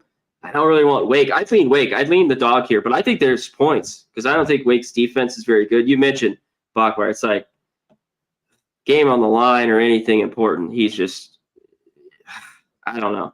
You know what I mean? Last week he looked pretty good. He did have a pick in that game, but I think this game's tight. So, yeah, I'd lean the points. Then 2 teams you mentioned, though, have a cover number, for the most part. So exactly, why would you want to back them? But I'd lean Wake and I'd lean over, yeah. All right. Now we don't have too many non-Power 5 games or non-Power Conference games on the list of games for this show on Saturday, but I threw this one in there because it's actually the MAC championship game rematch from last year. Miami, Ohio Redhawks, Toledo Rockets. Toledo 6.5-point home favorites. The total in this game, 44. Miami O beats Toledo 23-14 in the MAC championship game last year. Toledo actually outgained Miami O in that game. And 2 different quarterbacks, though. Remember, DeQuan Finn was the quarterback for Toledo last year. Avion Smith was the quarterback for Miami O because Brett Gabbert was out for the year. Yeah. Now we've got Tucker Gleason for Toledo, this year's starter. And, of course, Brett Gabbert is healthy again. Unfortunately for Miami O, he's healthy as far as his physical health. His health moving this offense, I'm not so sure for Miami O. I mean, they were fortunate, man. UMass, not very good, but I took UMass with all those points. Posted it as a free play on Twitter X on Saturday. I said that nice. Miami O offensively is bad enough they can't be laying 17.5, even to UMass. And sure enough, they escaped 23-20 with the win. Gabbert was, again, very pedestrian, mediocre, 1 touchdown, 1 interception, 181 through the air. Fomachan, the quarterback for UMass, wasn't even that great himself, but he did enough to keep the team in the game. The yardage was dead even, and the stats were dead even, and that's against a bottom feeder UMass team. So I'm worried about Miami O revenge angle too for Toledo losing in the championship. I actually think I'd lay it. with Toledo, honestly, in this game. And I'm not a big late points with Jason Candle fan because long-term his numbers as a home favorite aren't good. But a lot of those games, C-Mac, we've talked about bad home favorite Toledo. A lot of them have been laying 10, laying 14, laying 21, laying big numbers. They're only laying 6.5 here, and I think they're the better team, and maybe not just by a. Miami O is just sputtering on offense. Their defense is still decent, but they always get worn down because the offense can't move the football, can't stay on the field long. So I lean Toledo here, laying less than a touchdown. C-Mac, what do you think here for this MAC title rematch? Man, I think you might be right. I think Toledo wins. I just can't lay it, though, with them. I think it's just a stay away for me because I'd like to see if this went over. They're off a bye week 2 and the loss to Western Kentucky, which was predictable, right? Coming off the Mississippi State win, and they fell flat a little against Western Kentucky. Well, bingo. It's like both these teams, though. It's like Miami O, as soon as they're a big favorite, fade them, which was excellent play. And then as soon as they're a dog like this, now you have me perked up here a little bit. And they're not great. You know, Gabbert last week against UMass, he talked about. We had 181. They ran it. It was all right. I think they had 160 on the ground. But they didn't look very good. The defense to give up even 20 to UMass wasn't great. Toledo's got to be pissed off to buy. This is one they could get and cover. But I think if this gets over a touchdown, I might look the other way. And I just think it's a kind of a low-scoring type one. I'd rather have the points with Miami O. All right. Yeah, I'm with you there. I mean, I wouldn't lay more than 7 with Toledo, but if this stays below the key number of 7, I'm at least interested in taking the Rockets there. All right, next up, we've got Duke and Georgia Tech. Georgia Tech, 8-point home favorites, 54 the total. It's very difficult for me to ever take Georgia Tech laying as a favorite, especially in this price range. The underdog is their thing. And they should have covered against Louisville. I'm still not over that. I mean, they move the football constantly in that game, and they've just blocked field goal for a touchdown and fucking 4th down. They got stopped a couple of times. But that should have been a cover for them at Louisville, 31-19. They're off a bye week, extra time to prepare. So another situational advantage for Georgia Tech. I don't think I want to step in front of Georgia Tech. I think they're still better than Duke. Look, credit to Duke. I mean, they beat North Carolina, but North Carolina's clearly having issues defensively, and that's a North Carolina team that gave up 70 to James Madison. And then who else did they play after that? Northwestern has got a horrible offense. I'm not making too much of a big deal of that win. UConn is rebuilding. They were a 17-point favorite in that game. They barely won by 5. Middle Tennessee is one of the worst teams in the country. I can't get too excited about that win for Duke. This is definitely a step up for them. This is probably the best team they've played. They're better than North Carolina. They're better than anything they've faced before that, too. But this is also not the price range that I love backing Georgia Tech in. And I like Haynes King. I like Jamal Haynes, the running back. The defense is still a little shaky. They're not as good as a favorite as they are as a dog. But at the same point in time, they're off a bye. They're off a loss. Focus should be there. They should be ready to play. And this is a big step up for Duke. So I don't have a strong opinion here. C-Mac, what do you think? Duke, Georgia Tech.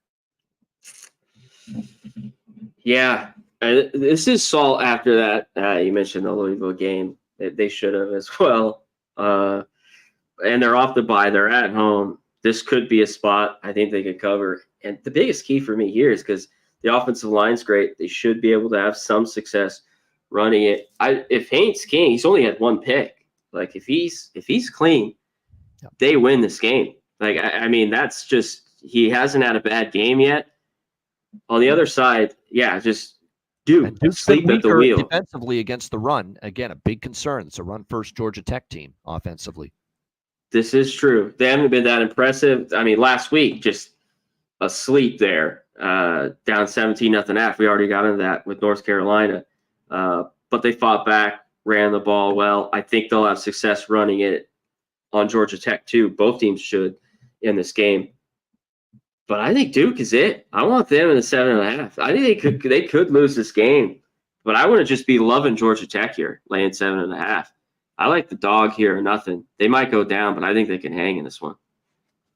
Well, they are undefeated, 5-0, and now they're catching a good number of points. It's a big one, I know. But it just feels to me like Georgia off a bye week and a loss and at home, and Duke's not played anyone as good as this all season. That would be the concern for me. Malik Murphy is getting better, though, slowly but surely, the Texas transfer at quarterback for Duke. My concern is the run defense has been shaky for Duke. Can they overcome that here in this game? And they What's haven't been able their to run the ranking? football themselves, Duke, with all that great amount of success. I got to look up their run defense, Duke's. Not to mention, you look at the Georgia Tech team. Duke can throw the ball. Duke's been a little bit better throwing the ball. The Georgia Tech secondary, it has given up some passing yards.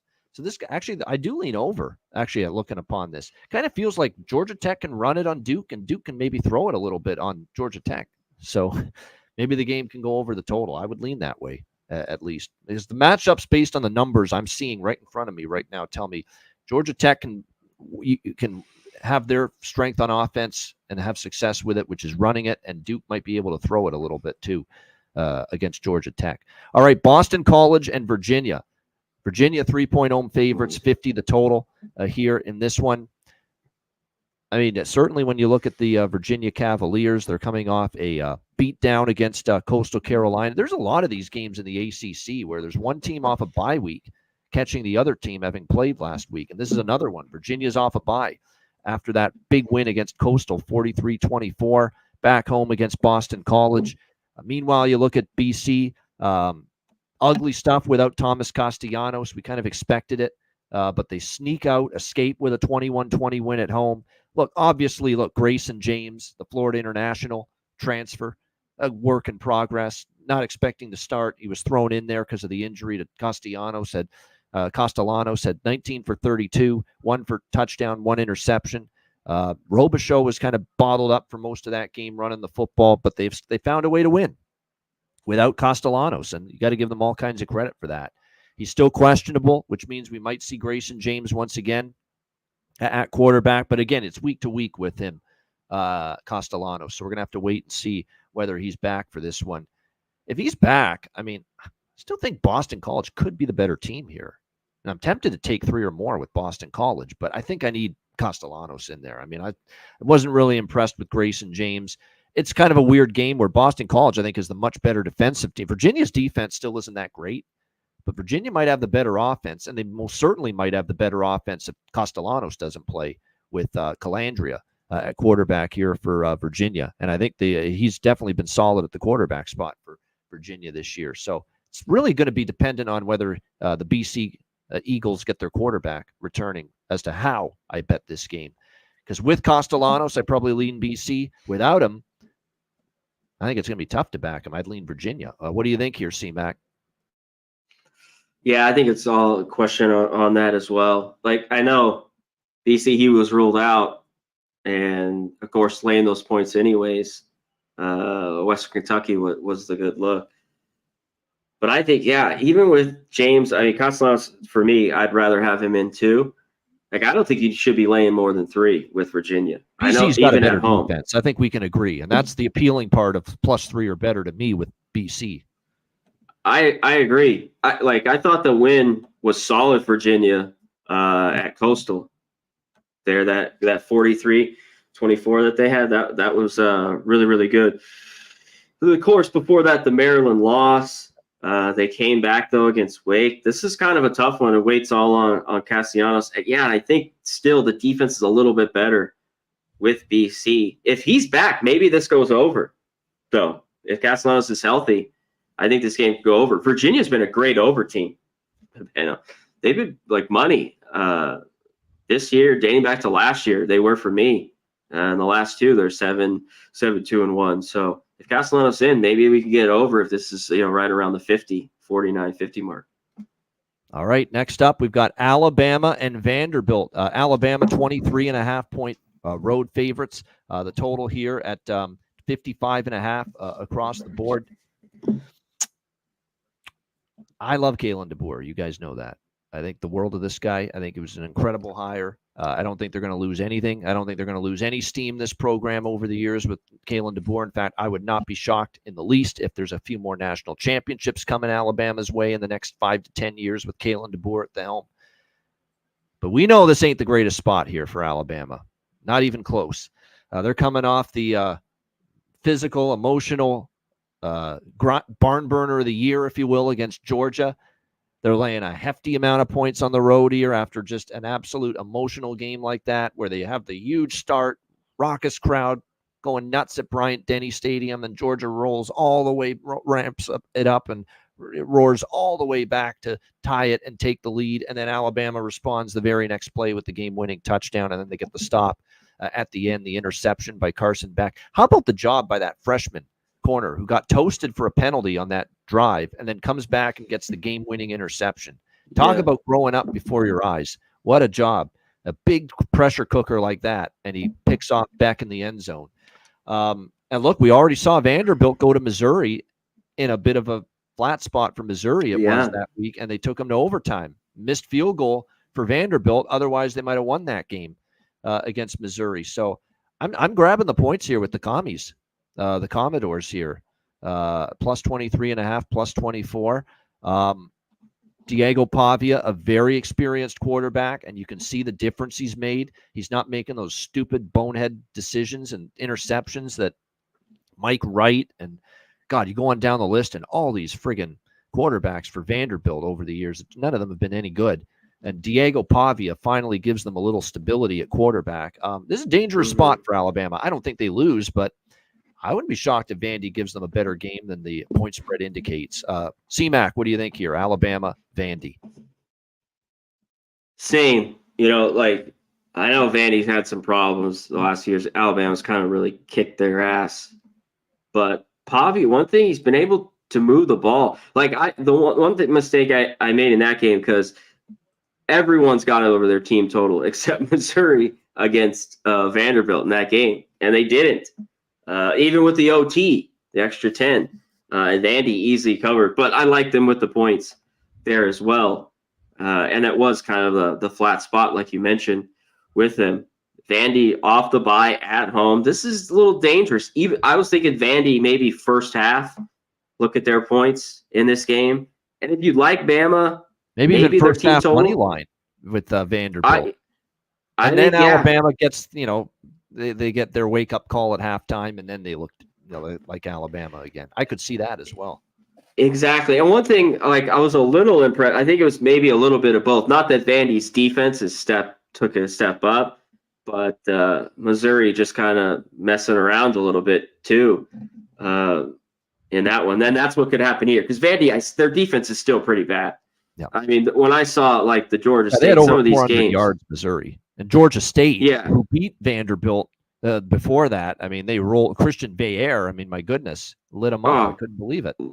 Lit them up.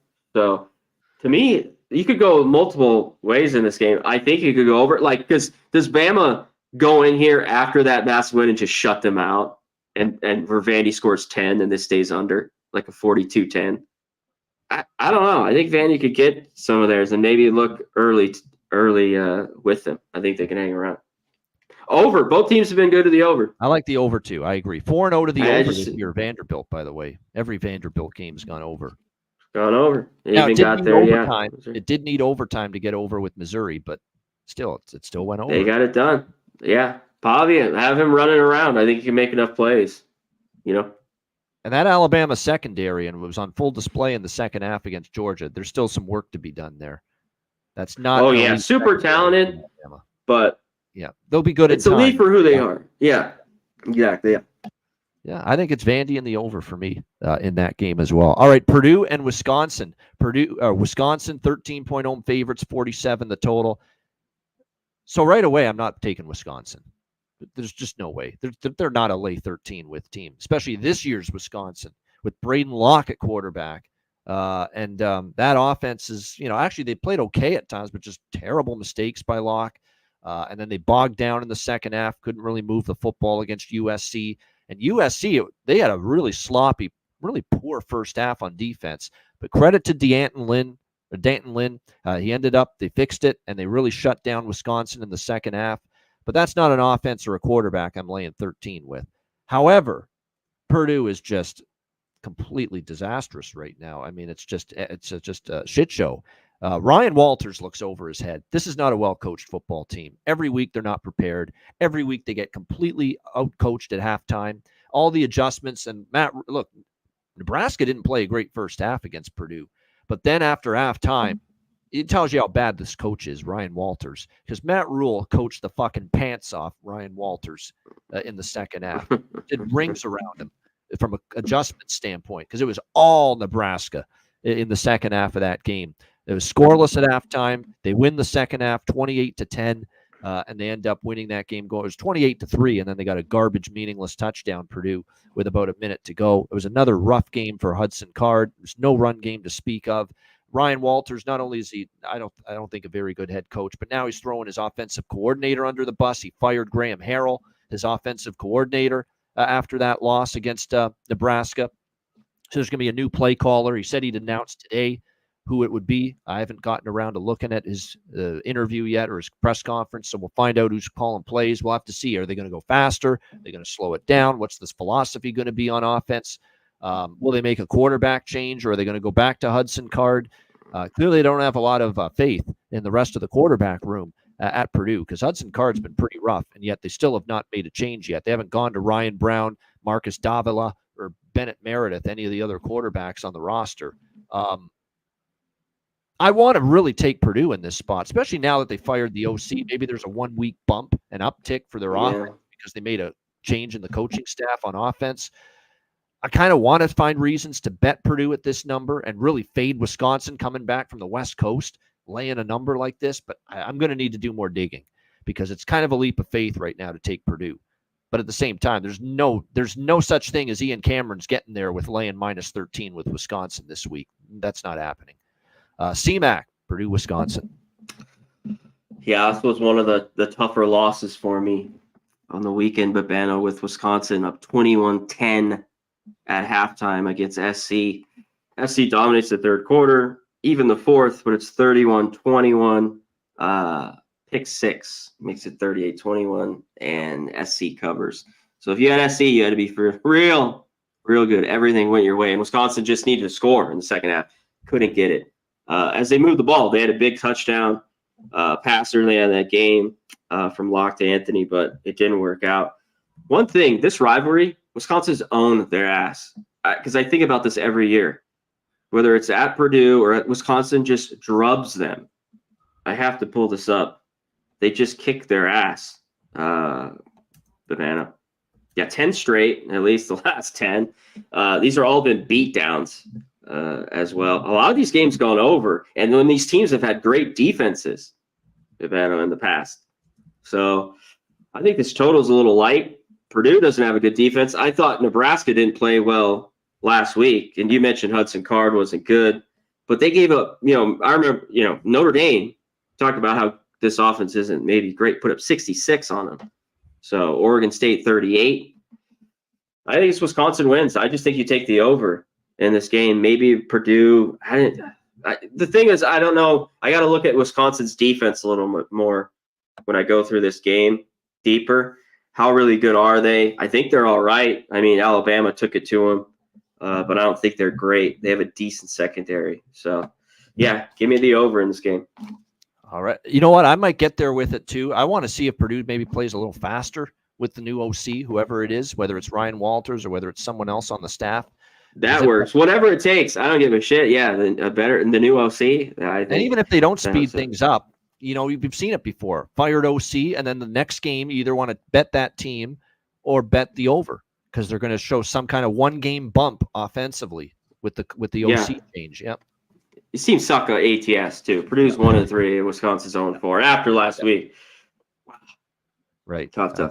We'll see. All right, we stay in the Big Ten. Indiana, my darling team this year. They are the team I probably love the most. Certainly the team I've cashed with the most this year. Kurt Cignetti and his Indiana Hoosiers. They go to Evanston to take on Northwestern by the Lake. 14-point road favorites, 42.5 the total. Still not stepping in front of Indiana. There's just not a chance I'm doing that. They have been phenomenal.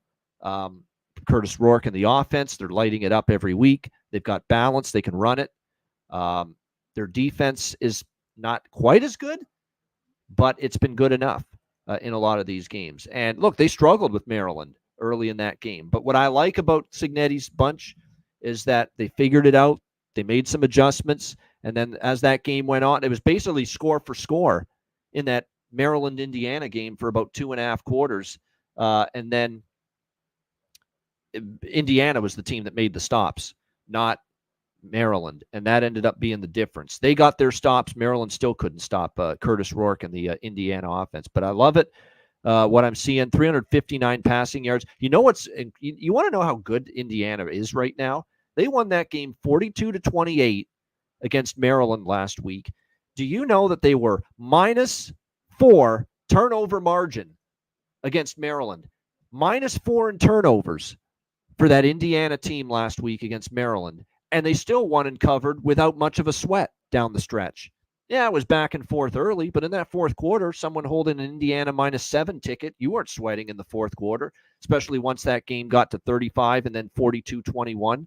That's amazing, C-Mac.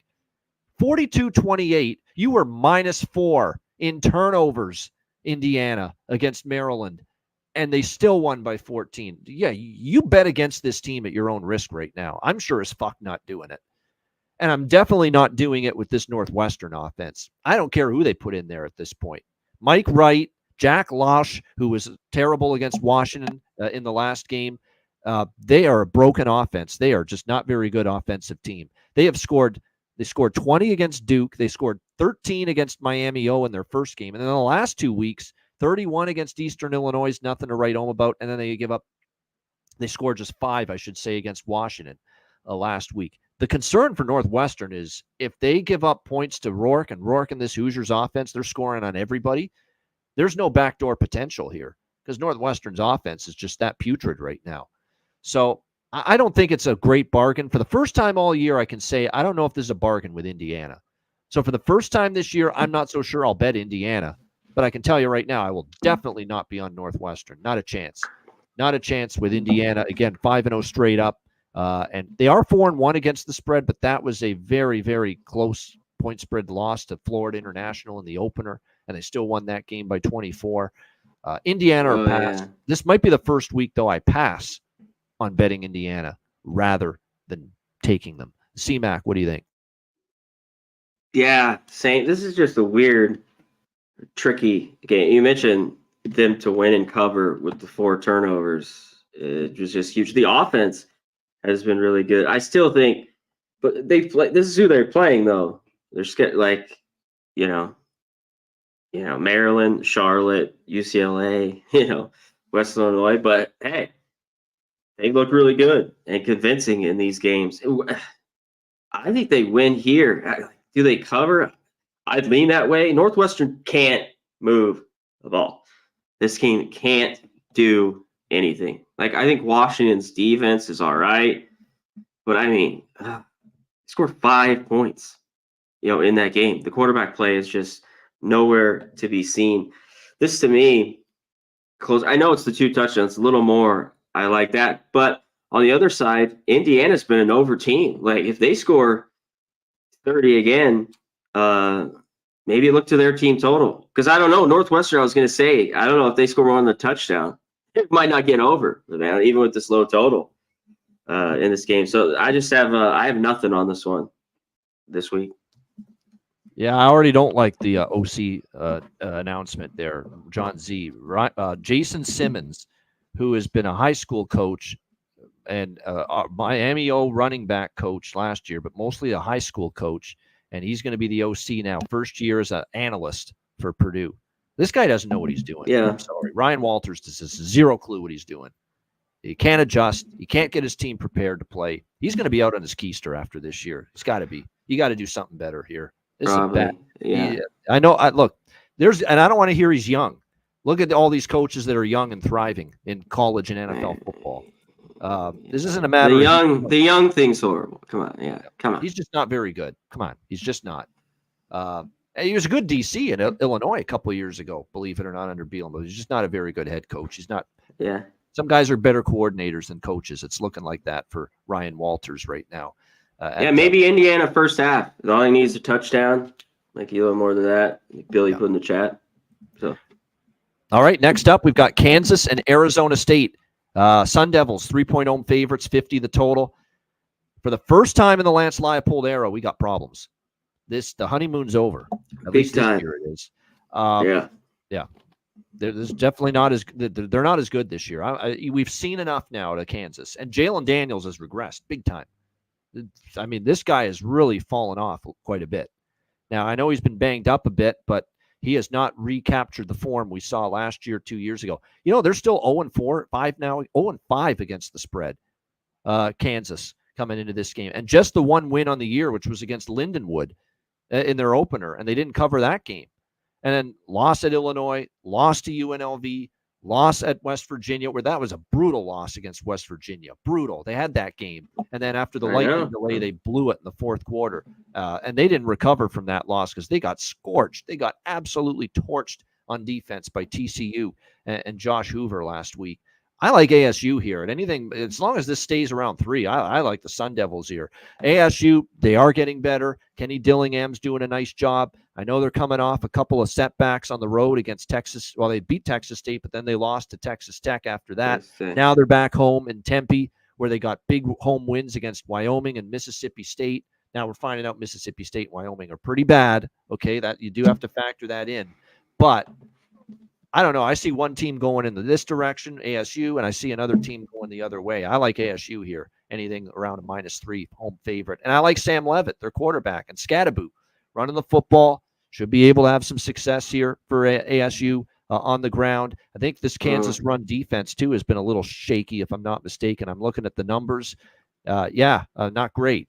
The run defense, 130 rushing yards per game. Not terrible, but middle of the pack. Scadaboo should have success, open up things for Leavitt in the pass game. I've been impressed with that kid at quarterback for ASU, Leavitt. He's played pretty well.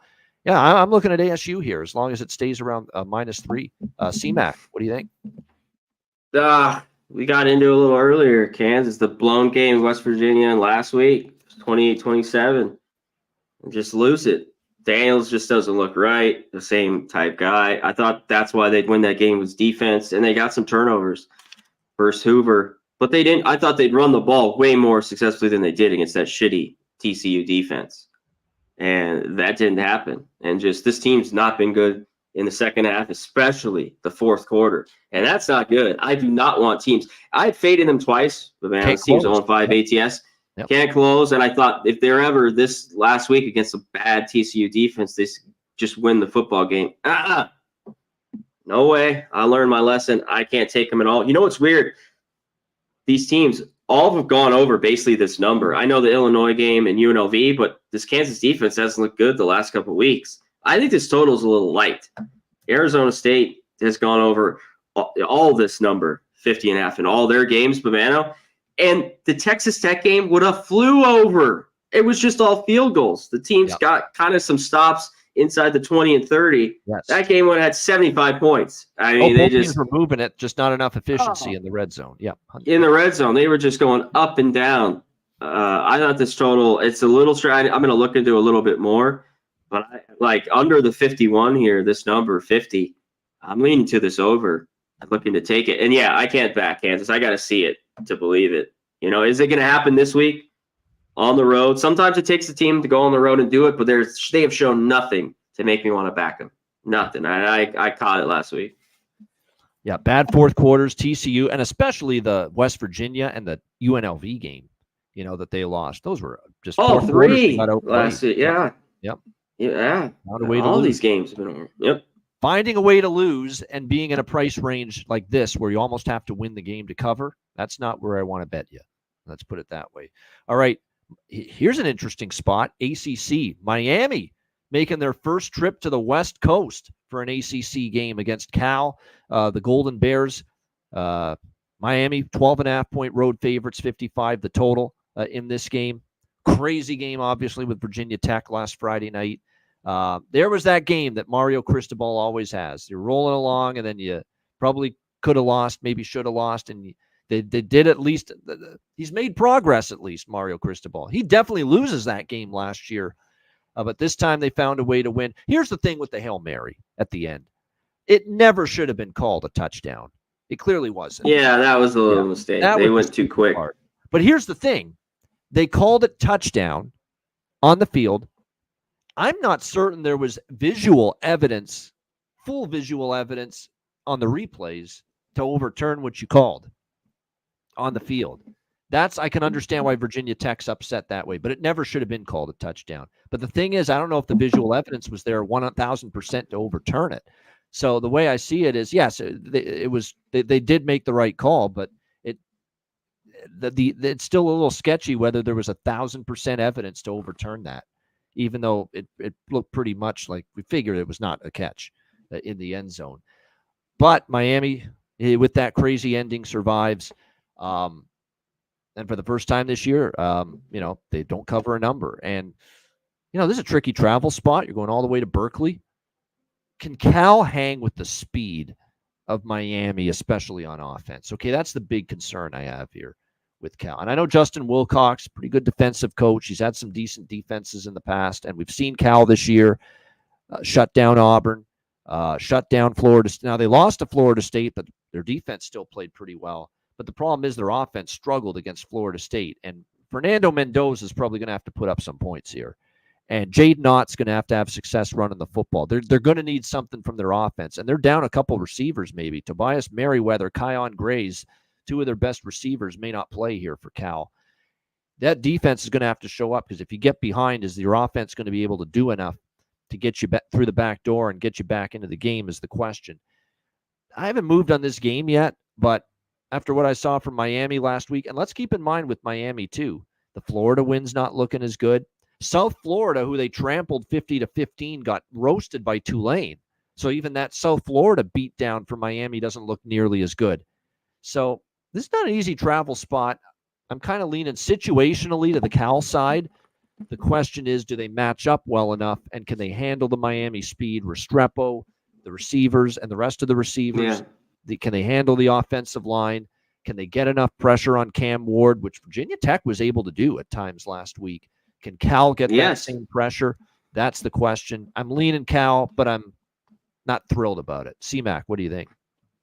Yeah, Cal off the bye, off the loss. They moved the ball. That's one. I mean, just have 3 field goals. That can't happen. They will not. They won't cover or even win if they do that again. Mendoza had 303 pass yards. They had some turnovers. I mean, Ott was 16 for 73. What I was impressed with the Tech defense getting after Miami, but they're off running the ball. They ran it on Miami all fucking night. I think they're at about 215 on the ground. And I mean, that Miami defense did not look good. I mean, the whole thing at the end, shout out, but congrats to Miami coming back. They were down 10. They had to get 2 touchdowns in that fourth to win. You know what I mean? They went down and scored. They got a stop, and then they had the touchdown. They don't win that game without that insane catch that Restrepo made on that 4th down on his can. Basically on his keister, on his ass on the field, down on the field on his backside, and he makes the catch. Without that, they probably lose. Yeah, but I thought I was just impressed, and this was a thing we talked about Miami. I know South Florida, we've seen them. That defense is in rough shape so far, too. South Florida, how big was that win? I don't know if this will be easy. I was impressed with Cal. They got the turnovers when they went to Auburn there. Can they have this here at home? This is where I want Cal at home. Has a dog like this, so I'm interested in them already. I'm going to do a little more work on this game, but on the weapons, Miami could go in there and win big. But I've seen Ward. That was the Ward sometimes I saw where he looked great and made plays, but he would have some of those bad games we saw at Washington State where he could get roughed up, especially if you got heat on him. Yeah. And the Cal's got 2 weeks to prepare for this. That's what I like even more, Bavano. So, yeah, I'm looking at Cal here. Yeah, not as efficient. Couple bad decisions, couple bad throws from Cam Ward last week against Virginia Tech. Can Cal influence that is the big question. Speaking of Virginia Tech, they're next up here. Virginia Tech and Stanford. Virginia Tech, 9-point road favorites, 9.5 in some spots, 50 the total. They're laying it with Virginia Tech. Stanford, again, though, is a dog at home. They did cover against TCU. I think Virginia Tech's better than TCU. I'm not as bullish on Stanford here in this spot. Plus, they're coming all the way back from 2 weeks in a row on the East Coast. They played Syracuse and Clemson, back-to-back road games, and now you're coming back home. again, these east to west and back again travel spots, you got to be careful with them. We're not used to them too, like this much. Some of these teams. Yeah, go ahead. You got to be careful. I thought the Virginia Tech offense had a get-right game. I was waiting for a game like that from Kyron Drones and this Hokies offense. They finally had it last week against they're supposed to be a pretty good offense. They finally played like it last week, and they finally avoided a slow start. Brent Pry had talked about that, that, there's too many slow starts, and they finally had a good start last week against Miami, even though they lost that game in heartbreaking fashion. Maybe a lean over here, 50. I think Stanford can do enough on offense. Virginia Tech, the defense is still shaky for Virginia Tech. They've shown that throughout the course of the season. I'd probably prefer that than a side. Is the over here. CMAC, what do you think? Virginia Tech, Stanford. Shout out to Kelly in the chat, Billy Friedrich, Cliff Yang, my dude Al Cervec, as always, supports us. Thanks. Appreciate you guys. Hit the like button. Yep.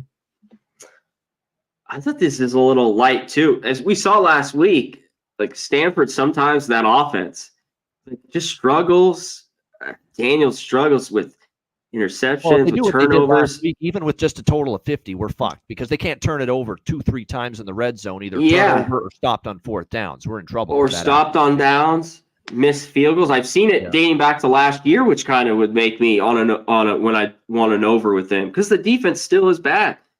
And Drones, they should be able to move the ball here pretty easily against Stanford. So if Stanford can move it, this offense, I think this gets over. I think it's a little light. Now Virginia Tech off that huge game. There's no way I want them. Stanford's just been shitty as a home dog. They just haven't been great. They covered to start the year, which I was on with TCU, and just back-to-back road games. But I was somewhat impressed, at Syracuse. That was a big win.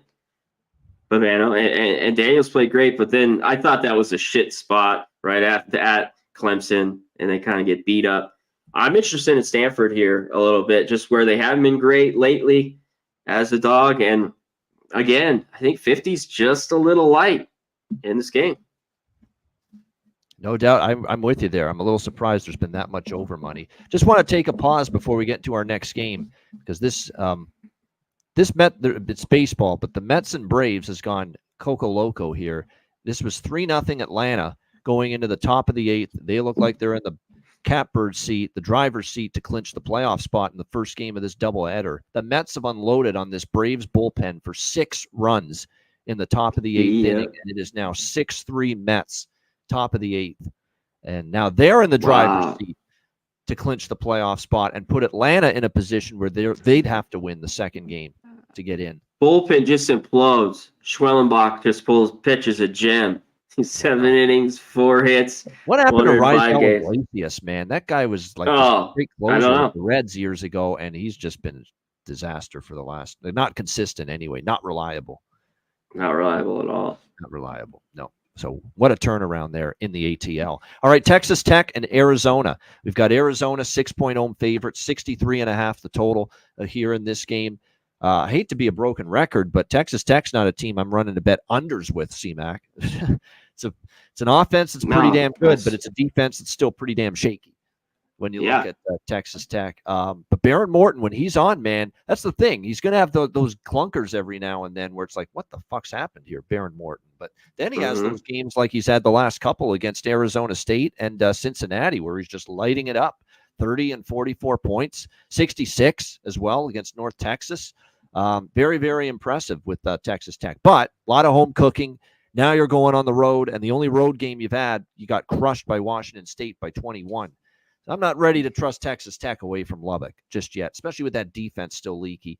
Do I want to lay it with Arizona coming off a big win against Utah? But let's be honest. There's a lot of teams that could have beaten Utah that game with that offense, and Isaac Wilson doesn't look any better than his older brother, Zach, at this point. That was not very good from the Utah offense, but it was a big win. Can they maintain maturity here and not have a letdown playing Texas Tech here at home after that big road win for Brent Brennan's team? And I like Fafita and the offense. And this is a pretty bad defense at times. That's why I like the over. I don't think I have a strong opinion on the side, but I do like the over, and I think we will see points here. CMAC, what do you think? Yeah, Texas Tech. all are in it. We mentioned the Arizona State game should have gone over. North Texas, I love that over last week. And at home, all got it done, or basically pushed. If you had Texas Tech beating Cincy last week, I don't want them on the road. I know, but I think they can hang around. I know it was Wilson and that Utah offense, but it still was in Salt Lake. I was impressed by the Arizona defense. We saw this at times from them last year. They could get into a shootout, Babano, and the defense could play well at times, Arizona. And Fafita made some big throws. One thing, though, like I thought the line of scrimmage was big for Arizona. Like I wanted them maybe to throw it a little bit more. I mean, they ran it a ton, 30 for 161. Don't get me wrong. I love that. And I was so impressed how that offensive line for Arizona pushed that Utah D-line around. But I thought maybe get Fafita, a little bit more. And maybe will in a game like this with Texas Tech. So I think Arizona wins here at home. I don't want to lay more than 3. This is where we get the bad Morton, though, a little bit. I talk about in Lubbock's where I love backing Texas Tech. We saw the game against Washington State there where they lost 37-16. This could be a similar type game. Yeah, that was a barn burner, them in Cincinnati on Saturday night. Back and forth we go. That game went. Yeah, that's the rocking chair over winner. That's the easy one. That was a good over there. That was flew over the total with room to spare. And Brendan Sorsby in Cincinnati lost all their running backs. And Brendan Sorsby, the quarterback, pretty much had to become their primary run game threat the rest of the game there. In that game, yeah. So it was pretty crazy to see that unfold. All right, Tennessee and Arkansas. Tennessee, 13.5-point road favorites, 59.5 the total. This is a bye for Tennessee coming off the win against Oklahoma. Extra time to prepare.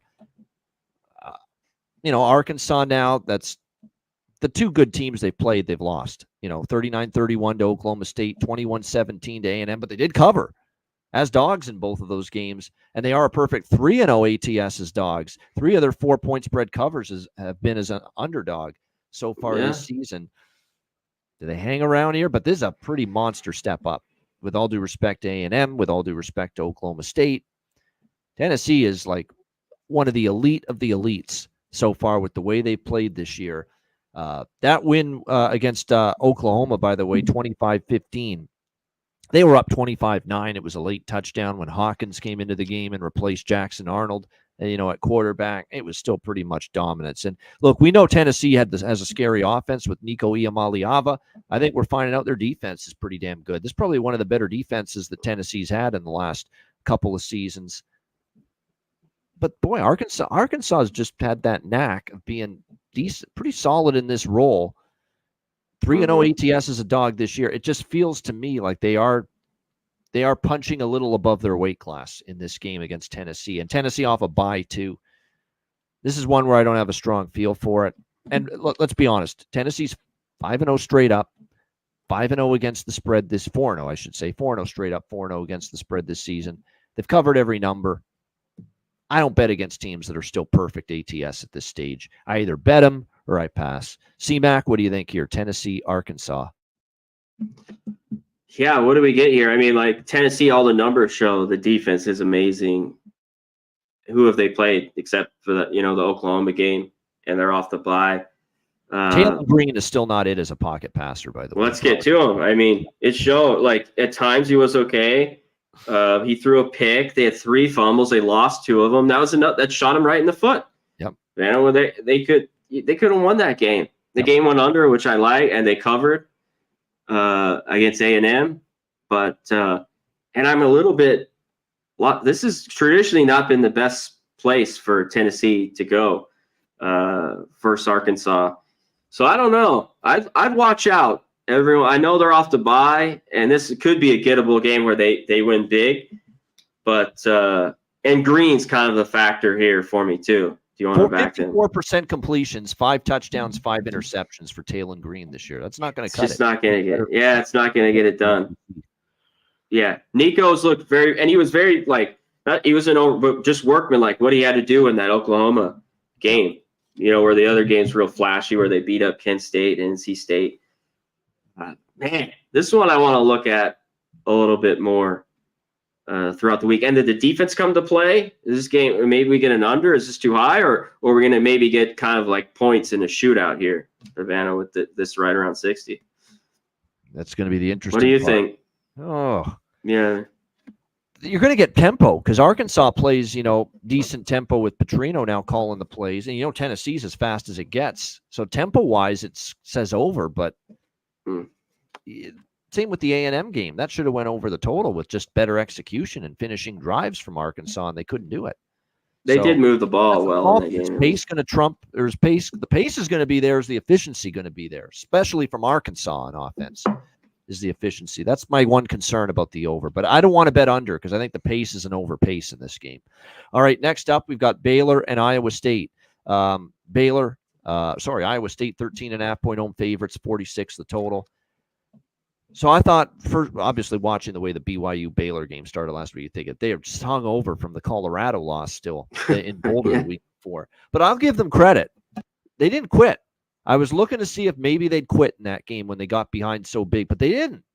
Baylor kept fighting right till the end. That's what I want to see. That you actually, in the second half, you were down big. You could have just threw in the towel and say, not our day. Here we go again. But and I know they ended up falling short in the end, but I like that they didn't quit on the game. And that shows me they haven't quit on Aranda yet, this Baylor team. 2-3 now in the year, but they battled back. They only lost by 6, 34-28. They still ended up, Sawyer Robertson threw the ball well. A lot of passing yards. 2 interceptions did hurt, though. And unfortunately, Jake Retzlaff throwing the ball. And, they gave up too much on defense, and that continues to be an issue for Baylor. But they haven't quit, and maybe that alone is enough to maybe take them here. I mean, I'm not really ready to lay 14 with Iowa State and Rocco Beck. Yes. And, look, Baylor did cover it. Now, Utah, that was the game Cam Rising got injured, and they got through the back door because Cam Rising was out. The Utah offense went to shit, just like we saw against Arizona last week. So maybe we're overrating that cover. But Baylor did, against Colorado, right there, should have won that game. They led most of it. They don't look like they've mentally checked out or on the season or their coach, because the way they battled for 4 quarters against BYU, even after that dreadful start last week. So I'm kind of leaning Baylor. There is a difference of these two teams on defense, though. Baylor is a weak defense. They're still struggling. And Iowa State is a much, much better defense. That is a concern for me about taking the points here with Baylor.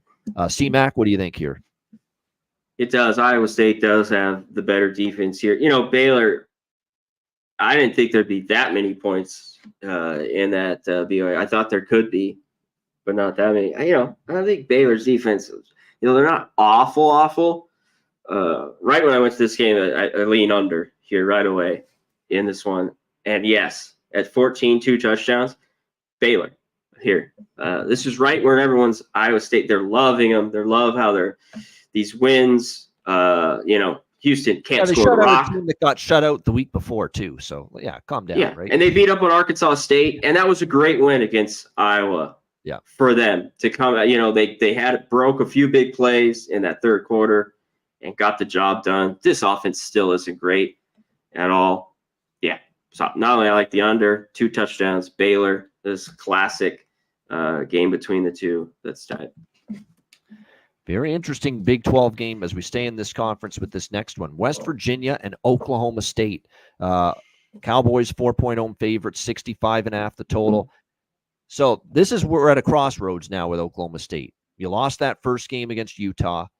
It's frustrating because they were in it and they just didn't do enough on offense. Where's Ollie Gordon? We need an APB or a missing persons report on Ollie Gordon. This guy was the offensive line, though, too. I mean, both. It's like, yeah. It's just this was supposed to be one of the best running backs in the country, as everyone was talking about coming into the year. Can't find him with a telescope right now on the football field. It's been a disaster. I mean, they just can't run the football. He's just not been able to get anything going. I don't think it's all Ollie Gordon all of a sudden. It's got to be this run blocking unit as well. Just hasn't been good enough. And when they can't run, it still puts, especially when they play better teams, right? Like Kansas State and Utah, where it puts pressure on Alan Bowman to have to carry the team through the air. And he can't always do that. And we saw it against Kansas State with 2 interceptions there. It did throw a lot, but critical mistakes can happen. Too many turnovers on the road when you're playing a solid team. That can't happen. And now we're at a crossroads. We've seen seasons go off the rails for Oklahoma State when they suffer a couple losses and they never get the train back on the tracks. But there's also last year when we were starting to all sour on Oklahoma State, right? And they're falling apart. And then they all of a sudden flip the switch. They get red hot in the second half of the year and they go on that crazy run. So I think this is a defining game for Oklahoma State. What do they want their season to be? Where the hell do you want it to go from here in this one? Because it could either completely fall apart with a loss here, a third straight loss, or you could win and, you're still going to at least have a puncher's chance in the Big 12 race. I think the playoffs are done for Oklahoma State. I don't think they're going to be a playoff team now with 2 losses in Big 12 play. But they can still contend at least maybe to win this conference. But they got to stop the bleeding, and there's no room for error anymore. Can they do it? There's a potential they could. I mean, West Virginia's still been up all over the map. I mean, they were fortunate as shit. I mean, was that a Kansas collapse or was that a West Virginia comeback the fourth quarter a couple weeks ago? They are off a bye week, so Neil Brown does have time to prepare, so that is an advantage for West Virginia. There's also a team that blew a game against Pitt, 38-34. When their only true road, they blew it, 38-34 against Pitt. I lean over, too, in this game. I think we should see points. I don't have a great deal of confidence in Oklahoma State, but my gut tells me they're going to rally the troops here. Back home in Stillwater, after playing, the tough Utah loss at home where they were competitive, but they lost by 3. Yeah, it got away from them against Kansas State last week, but I just have this gut feel, C-Mac, Oklahoma State, circle the wagons, rally the troops, they find a way here. C-Mac, what do you think here? Yeah, I think that might happen too. Like, is a real check moment there. Like, gut check time.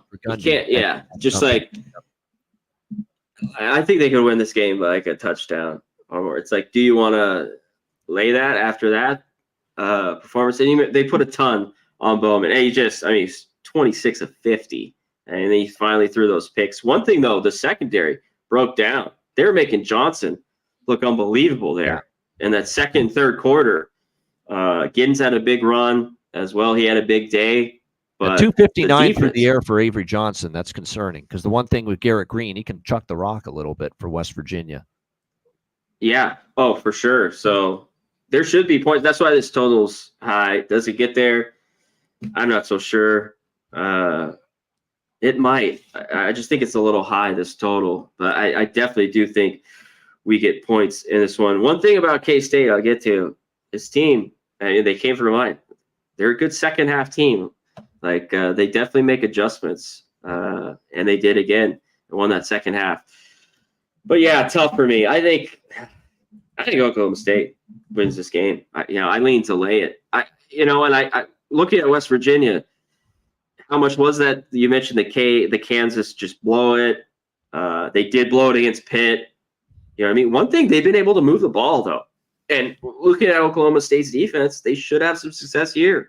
So are they live with 4.5? It's tough. This is tough for me. So yeah, as of now, more looking, I'm off.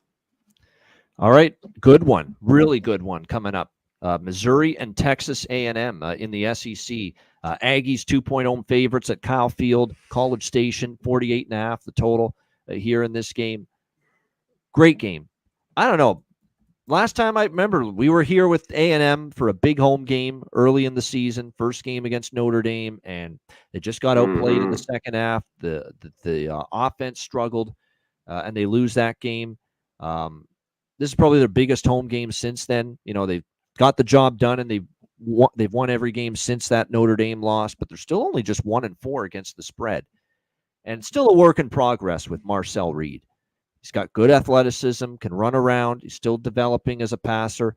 We'll have to see. It's another watch this week on whether Connor Wegman can play. It's going to be a game-time decision, says Mike Elko, on the status of Connor Wegman with that shoulder injury. So we'll see. I think they'll put Wegman back in if he's good to go because, keep him out. Just leave Reed in, though. What do you think? But I think they're going to see if Wegman can right the ship because that Notre Dame game was ugly. This is a guy that also played some good football before his latest injury last year. So maybe give him another chance. Reed still it's an interesting conundrum Elko's in. One thing's for sure, you got a good offense coming to town. Brady Cook, Luther Burden, Theo Weiss. It's a loaded receiving core that Missouri has. Those guys are going to be playing in the NFL. The defense is coming into the year. The defense was the concern I had for Missouri. And look, against Boston College and Vanderbilt, when they didn't play Buffalo and Murray State, they did struggle a bit on defense, Missouri, but they found a way to win both of those games. Can they do so here on the road in this matchup? Now, it's an early start game at Texas A&M, noon Eastern. It's not a night game, so that's probably a better thing for Missouri here in this game. This is a tricky one. I like both of these teams. I probably like Elko a little bit more coaching-wise than Eli Drinkwitz for Missouri. Drinkwitz. But when I look at this as A&M looks a little cheap here, -2, and I probably need at least 3 or better to take Missouri. It's an interesting game. It's a great game to watch. I think this is the first of the SEC games on ABC on Saturday afternoon at noon. It'll be in the Kentucky Ole Miss time slot from this past week. Really good game. I don't have as you can tell, I'm pulling back and forth. I'm sputtering. I'm stammering here. It tells you I don't have a strong opinion early in the week. Wish I could give you more than that. CMAC, what do you think here? Missouri, Texas A&M. I even look at, and that's why they're just favored by 1.5 too. A&M, this team's 4-1. They're 1-4 ATS. When they're just close, we bet numbers here in what we do, and Missouri covers numbers. And have been great dating back to last year. Now they didn't just against Vandy. We got to that earlier. This game should be good. I mean, when you look at it, used to be Texas A&M. This is where I want them at home. The band like you're talking about. I think you stick to Reed in this game. We hit on the Arkansas a little bit. They outgained them. Both sides of the ball, they each had it, time possession about the same. But, they got away with that win, I think, by the mistakes of Arkansas. And I think Missouri's a little bit better football team. I think the defenses are a little similar. Pavi had some success, though, in that OT game before the bye. But I think if you're ever going to look to Missouri, I think it's here. What I like is a little bit at this number, I like the under. I think this could just be a dogfight, tough game. It might be close, but I think it could still stay under this 48.5. All right. Next up, we've got, as we continue along, that's a great game, though. I'm looking forward to it. I think you can make great cases for both sides, Missouri and A&M in that game. I agree. I think if you ask me which team have I been a little bit more impressed with this year, and going back to last year, it's definitely Missouri. Because Missouri was a hell of a team last year, and I know they faced an easy scare. And I know the Vanderbilt scare might sour people. The Vanderbilt is a lot better with Pavi at quarterback. I would not penalize Missouri too much for that. The survival against Vandy. But they look good last. I know Ohio State is dealing with those issues. That was the bowl game. I just, they beat up on Arkansas. Like they were solid last year. Yep. Missouri here with Cook at quarterback and the defense. So, All right, Rutgers, Nebraska. Back to the Big Ten we go here. Nebraska 7-point home favorites, 41 the total. Low total, 41, and yet here's Nebraska laying 7. Last time we laid 7 with Nebraska in a Big Ten game this year, they lost outright to Illinois, laying a price similar to this. Illinois is probably better than Rutgers, especially in Illinois put up a valiant effort against Penn State last week.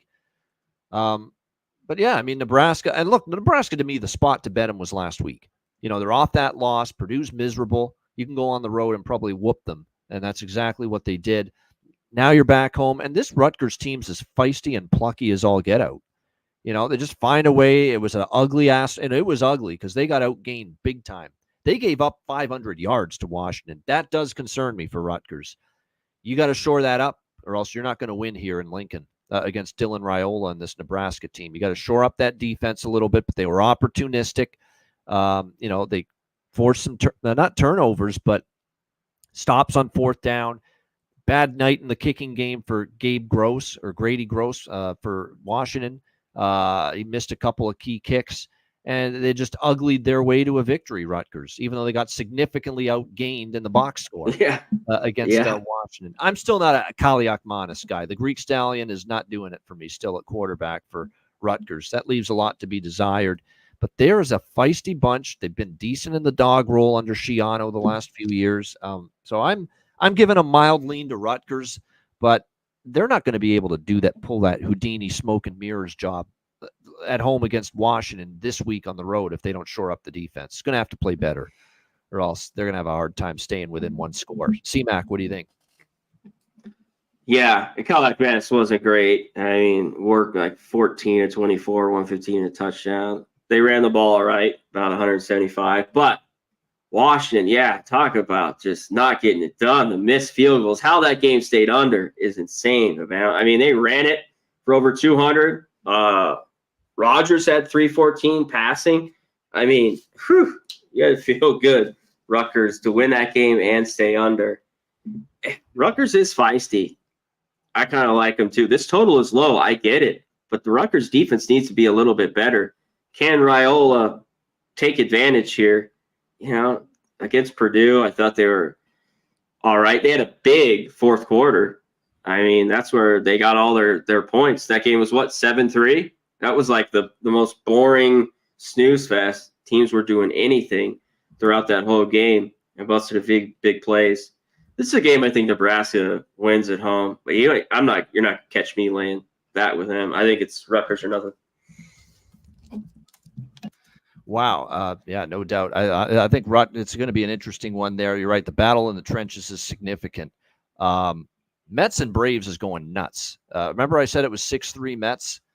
Atlanta has scored 4 in the bottom of the 8th. They're up 7-6. They just got a bases clearing double from Ozzie Albies against Edwin Diaz, man. Had a huge day. Can't get it done. Albies. Just can't. This poor guy, man. And Mets fans have had their fucking issues with Edwin Diaz from day one. And here he is in the biggest spot of the season, and just a brutal inning for him. Talk about the bullpens imploding. I love to see it, though. We get to basically we're at playoff baseball almost. Yeah. But Albies hits a jack early, and then that huge hit. He's got 5 ribbies. Now the Braves are in the driver's seat to punch their playoff ticket and put the Mets in a spot in game 2. But there's still 3 outs to go in the top of the 9th, and the way this game's going, it's not over till it's over. Wow, craziness there on the diamond. All right, we continue along. Just a few games left now. Next up, we've got USC and Minnesota. As we stay in the Big Ten, USC 8.5-point road favorites, 51.5 the total in this game. So the last time we saw USC, the only other time we saw USC make a trip on the Big Ten road to the Midwest, they lost outright as favorites to Michigan. Problem is Michigan's not better than Minnesota, and this Minnesota offense is in shambles right now. Now, that is the most fraudulent point spread cover you'll ever see for Minnesota against Michigan. That's a brutal defeat if you had Michigan in that game. They were completely dominant for 3.5 quarters, and then they completely fall asleep with the big lead late. And Minnesota gets through the back door, miraculous fashion, against a passive defense and covers the number. You cannot look at that final score and say, wow, what a great effort by Minnesota. No, they were dominated. Their offense did nothing for pretty much 3 quarters. And then Michigan fell asleep. I don't trust them enough. I thought Brosmer would be better, getting him from New Hampshire, and he's still not great. The offense as a whole is not great. And if they fall behind, there's no getting through the back door. And I think for USC, this is an important statement game. Last time we went on the road to the Midwest, we lost to Michigan. But Minnesota is nowhere near as good as Michigan. I think it's a winnable game for USC. I think their offense can do enough. And remember, they're not stopping the run very well this year, Minnesota. So, if you can maybe get something going with the run game and open things up for Miller Moss in the passing game more, Minnesota might be in some trouble here.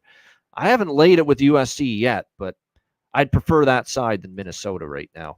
I think PJ Fleck's on the hot seat. I think his days might be numbered. He might be rowing the fucking boat out of town, out of St. Paul right now, if this keeps going for the Golden Gophers. C-Mac, what do you think? Yeah, no, we'll see just how these travel spots will keep going, for like SC. Now they go to Minnesota. The offense is still just tough to watch. Like you mentioned, that game was out. It was 24-3 or whatever, and just the late scores and covering that one. The SC offense, like I talked about, that second half was really good. I think if you look, I kind of want Minnesota. I just don't know. It's tough to back. Is it early? I know they covered late full game.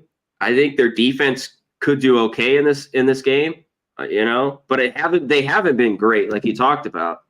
And Michigan's one-dimensional. I mean, all they have to do is line up and stop the run, Bavana, and they couldn't do that for the first 3 quarters at least. So, yeah, tough for me here. But I lean the home dog a little bit, a team that I don't bet a ton, Minnesota, and the under. All right, we stay in the Big Ten. We've got a slew of Big Ten games here, actually, right now.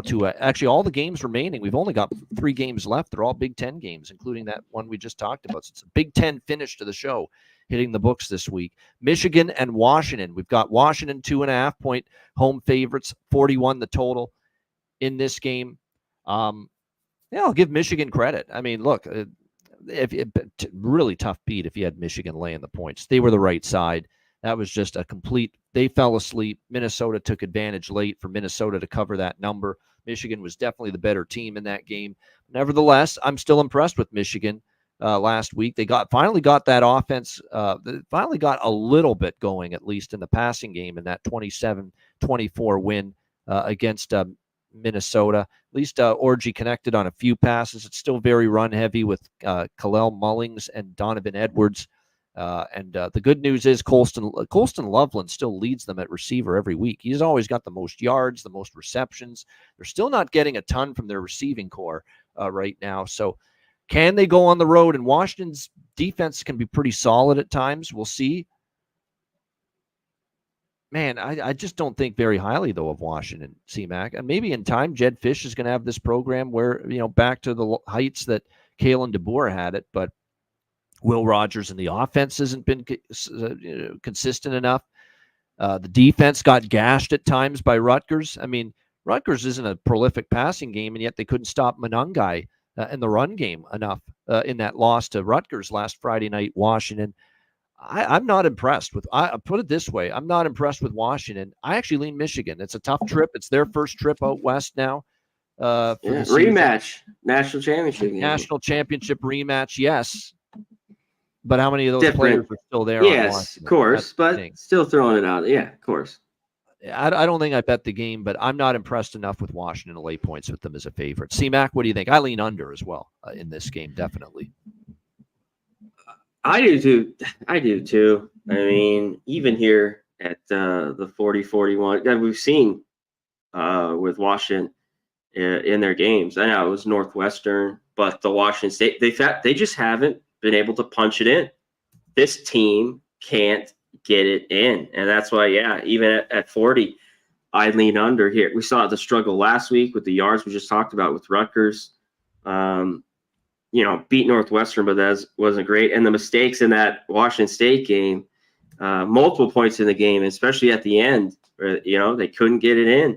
And then they've had trouble field goals, the whole line here. Yeah, I can't really lay points with them. I still think Michigan a little bit better. They could win this game, and I think it's tight and low scoring. I mean, I don't know if you're really rushing to bet an over even at 40. Yeah, I can tell you I'm not. That's for sure. And this is probably one of the bigger games in the Big Ten right now. We've got Iowa and holy shit, the Mets just took the lead on a 2-run homer in the top of the 9th. Did they? 8-7 Mets. This is crazy here. Lindor.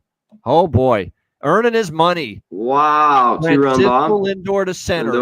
8-7 Mets. 8-7 Mets. They have the lead. Who gave that up? Is Johnson pitching for the Braves? Yep. Wow, what the fuck? God, you gotta love baseball and you get a game like that. Right. Look, that he's getting paid a shit ton of money, Lindor, and he's also a guy that's been criticized. Oh, he's hell yeah. He's been great though. Second half this year, and what a spot there to deliver that kind of huge delivering. Wow, crazy stuff. All right, Iowa, Ohio State. We've got Ohio State 20-point home favorites, 44.5 the total in this game. A lot of points, but how impressive has Iowa truly been? When you look at their schedule to this point and what's gone on, You can poke a lot of holes at it, even though they are 3-1 so far. The loss to Iowa State, they shouldn't have lost that. And then they played Troy and Minnesota, who have no offense. Troy is rebuilding, and they didn't even cover in that game, 38-21. And then Minnesota, we talked about the struggles of the Gophers offense, and they ran the football. That's going to be the key, okay? Cade McNamara has completed 62% completions, but only has 588 passing yards, 3 touchdowns, 2 interceptions. He will not beat Ohio State's defense. They have to be able to run the football with Caleb, and he is a great running back. They have to be able to run the football here against Ohio State to forget winning, just be competitive here in this game against Ohio State. The question is, can they? The Ohio State defense is giving up 61.8 rushing yards per game this season, 3rd in the country. The D-line is supposed to be the strength of this Ohio State defense. I have doubts about Caleb Johnson getting it going here against this Ohio State because, again, they've been just stifling against the run. And if they can't run, they can't win, and they can't move on offense. I'm not believing in Cade McNamara yet because the numbers just haven't been good enough when the run game hasn't worked for Iowa. So that's going to be the concern here with the Hawkeyes. If they get stopped, that's why I'm not taking Iowa. Am I laying it with Ohio State? Probably not. But the reason I'm not taking Iowa is because I'm not so sure they can run the football. You know what I am taking here, C-Mac? I think I'm taking the over in this game.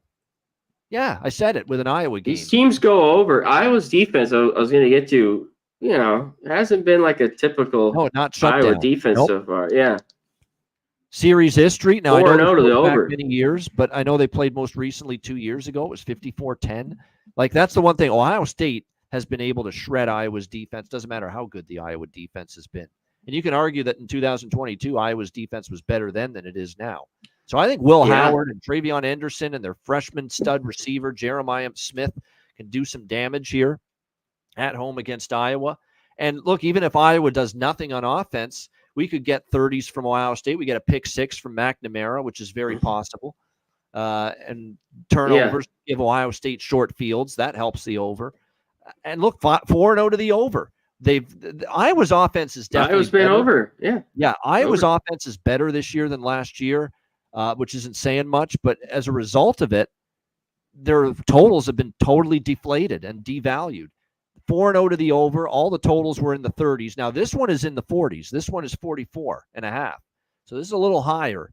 But I think it can still get up and over the total, honestly, here in this game. I think that's what I prefer rather than taking either side at this current number. CMAC, Big Ten matchup. CBS, Gary D. and Brad Nessler, Saturday. They're calling this one. Iowa, Ohio State. Yeah, I like you mentioned, 4-0 to the over. These totals have been light. I think, though, if you look at the under, I was going to look at Iowa's team total under. Especially it seems when Ohio State's defense. Give me the score. Marshall got won by last week, 38-7. There you go. Everybody's happy. The game goes over, and Iowa team total under cashes. There you go. I think it could be similar. I mean, right from looking at this, last night and just a little bit this morning, that's what I was looking at. And I mean, I know Iowa's defense or offense has been a little bit better, but look who they've played. I mean, they still had 19. It's an Iowa State defense that's pretty good. Minnesota. Yeah, I don't know. This is a bit. I mean, for Ohio State, I think their defense is pretty much for real, and they've taken care in the past of Iowa. I mean, these games haven't been close, like you were hitting on. Now they haven't played in a couple of years, but they've mostly been blowouts. You know what I mean? At least the last couple.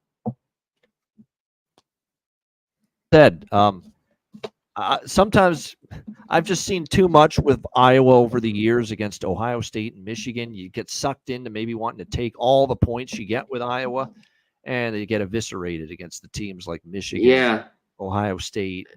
You're not getting 3 touchdowns here, too. You're just under that as well. That's the problem. That's the problem with taking Iowa here. And Ohio State truly is one of the best teams in the country. Like, they are. I know they had that slow start against Akron, the first game of the year, but since then they've been pretty damn impressive. And Will Howard's fit in very nicely here with this. I talked about just wait for the big game, though. But yes, he's looked He's looked great. Yep. He will be tested, though. Let's be real, though. Iowa's defense is still a little bit better than Marshall and Western Michigan. And Definitely. Michigan State, so we'll see. But like I said, Iowa's defense has not slowed. For as great as it's been under Kirk Ferentz, it has not slowed down the behemoths of the Big Ten in recent years. We'll see if that continues here. All right, final game for this edition of Hitting the Books. UCLA and Penn State. Nittany Lions, 27.5-point home favorites, 45 the total. So here's the thing with UCLA. They have clearly been devalued from the beginning of the season. You know, they barely beat Hawaii. Then they got devalued. And even then, they still got thumped at home by a UCLA team that we're finding out is pretty good. You know, that 42-13 loss at home to Indiana. But since then, they've covered twice. 34-17 inside the number at LSU, 21-point dogs. Inside the number against Oregon, 23.5-point dogs. UCLA has been devalued and downgraded enough in the betting markets to the point where I don't know if there's great value to fade UCLA anymore. That would be the one concern I'd have here with taking Penn State. I'm not really concerned about anything else, though, because I think Penn State can move the football against them. Drew Aller and their now more aggressive offense. Now, they did get bottled up a little bit against Illinois, but Illinois' leaps and bounds ahead of UCLA. Yeah. I think matchup-wise, Penn State. Kicker missed a bunch of field goals, Bavana. That's a problem, too. You know, if you're going to cover a number like this, what if you have to settle for a field goal and he misses more? You've got USC on the road next week. That's a bigger game on deck. God, do I have the stones to take UCLA on the road at Happy Valley? And it's a night. Is it a night game too? No, it's an early game. It's noon Eastern. Plus, it's 9 a.m. Pacific on the body clock for a UCLA traveling east early start. So you could look at that as a negative here for Ethan Garbers and this UCLA team here going into this one. So you can make cases for both sides. I'm just saying be careful now fading UCLA because they've covered 2 in a row. And the betting markets have completely devalued this team because of their struggles early in the season. So like I said, I don't know if the value's there anymore to fade UCLA at this point. Fascinating game, though. We'll see as far as the points. I mean, Penn State's going to win, but it's a question of do they cover that number. The one thing you have to factor in is James Franklin. If it's 24-point lead, 2 minutes to go, they're at the 10 line. He's going to try to punch it in. We've seen it. He will do that. So keep that in mind. C-Mac, what do you think here? UCLA, Penn State. Yeah, Penn State. The kicker was not good. 2 missed field goals. Illinois missed one as well in that game. They were able to run it though. Yep. On Illinois, they should be easily able to do that here. I mean, we got almost a 28-point spread here, the 44-45 total. Like, I don't know if UCLA, they got 13. You know, we talked about that earlier. 17, can they get a score too? Maybe. I don't want anything in this game. Like, because Penn State's defense is for real. Do they stay under the total? Like their team total, I mean, UCLA, which is not going to be much more than a touchdown, lower than 10 points. I don't know, but nothing for me here. Penn State wins. Just do they cover? Yeah, that's the question. And if this was above 28, I'd take a small piece of UCLA. I think I'm a little interested at 28. Maybe, you know, they covered 2 in a row. And just what I said. I think they've been devalued so much that now you're actually getting some value in the number with them. Yeah. So very interesting, though. That's a interesting game early in the day. I do question about Ethan Garbers and that offense moving the ball much against Penn State. I know Penn State's defense struggled a bit with West Virginia, struggled a bit with Bowling Green a couple of the games earlier this year. And even Illinois had that good start on offense, but then they really tightened it up. And if they play the defense they did against Illinois in the second half, it's going to be tough sledding for that UCLA offense. So we'll see how it goes. Maybe UCLA team total under potentially, but again, you're not going to get the best value with that either. Like I said, if this was above 28, I'd be tempted by UCLA just because of the spot too. You got USC coming up, going out west to the Coliseum next week. Penn State to face USC. That is definitely. Oh yeah, Penn State's at SC. Yep. They are October 12th. Yeah, okay. So look, Illinois and Penn State didn't cover last week against Illinois, and they didn't cover against Bowling Green at home. So, yeah, like I said, lean UCLA. I'm not giddy about it, but I lean UCLA. Awesome stuff. What a show. Shout out to Connor Mack playing through the show today at less than 100%. I made it Great through. stuff, my friend. Final thoughts. Nothing. Shout out to everyone in the chat. We appreciate you guys. Hit the like button. Feel a little better today. We got through the show. Billy Friedrich, Kelly, Al, everyone, Chosen One, John Z, Rob Free, everyone in here. Hit the like button. If you haven't subscribed to the show, if you catch this from our clips, hit the subscribe button. Get us going. Get us rolling. That is it, my man. Let's keep winning. Let's keep having good college weeks. I love doing the show, brother. Bit of a slow start for me, but we've really ramped it up here the last few weeks. It's been a good little run the last few weeks in college football, and we'll look to keep it rolling this week. Always great to do Hitting the Books with my pal here, C-Mac. Shout out to everyone in the chat. There's too many of you to name, but quickly, John Z, Bama Boy, Daryl Turner, Robert Franklin, Gold Jew, Billy Friedrich, Kelly Vincenzo, everyone in the chat too earlier on. Hit the like button. We appreciate it very much. Cliff Yang, Ross Pitts, of course, Kong's Clips, yeah. Everyone in the chat. We appreciate you tuning in. Al Cervic, everyone. Hit the Rob Free, everyone. Hit Nate Rogers, everyone else. Hit G Martinez, hit the like button. We appreciate it very much. Myron Kidd as well. Everyone, we appreciate you tuning in. For C-Mac, I'm Ian Cameron. This has been another edition of the College Football Hitting the Books show. Until next week, class dismissed.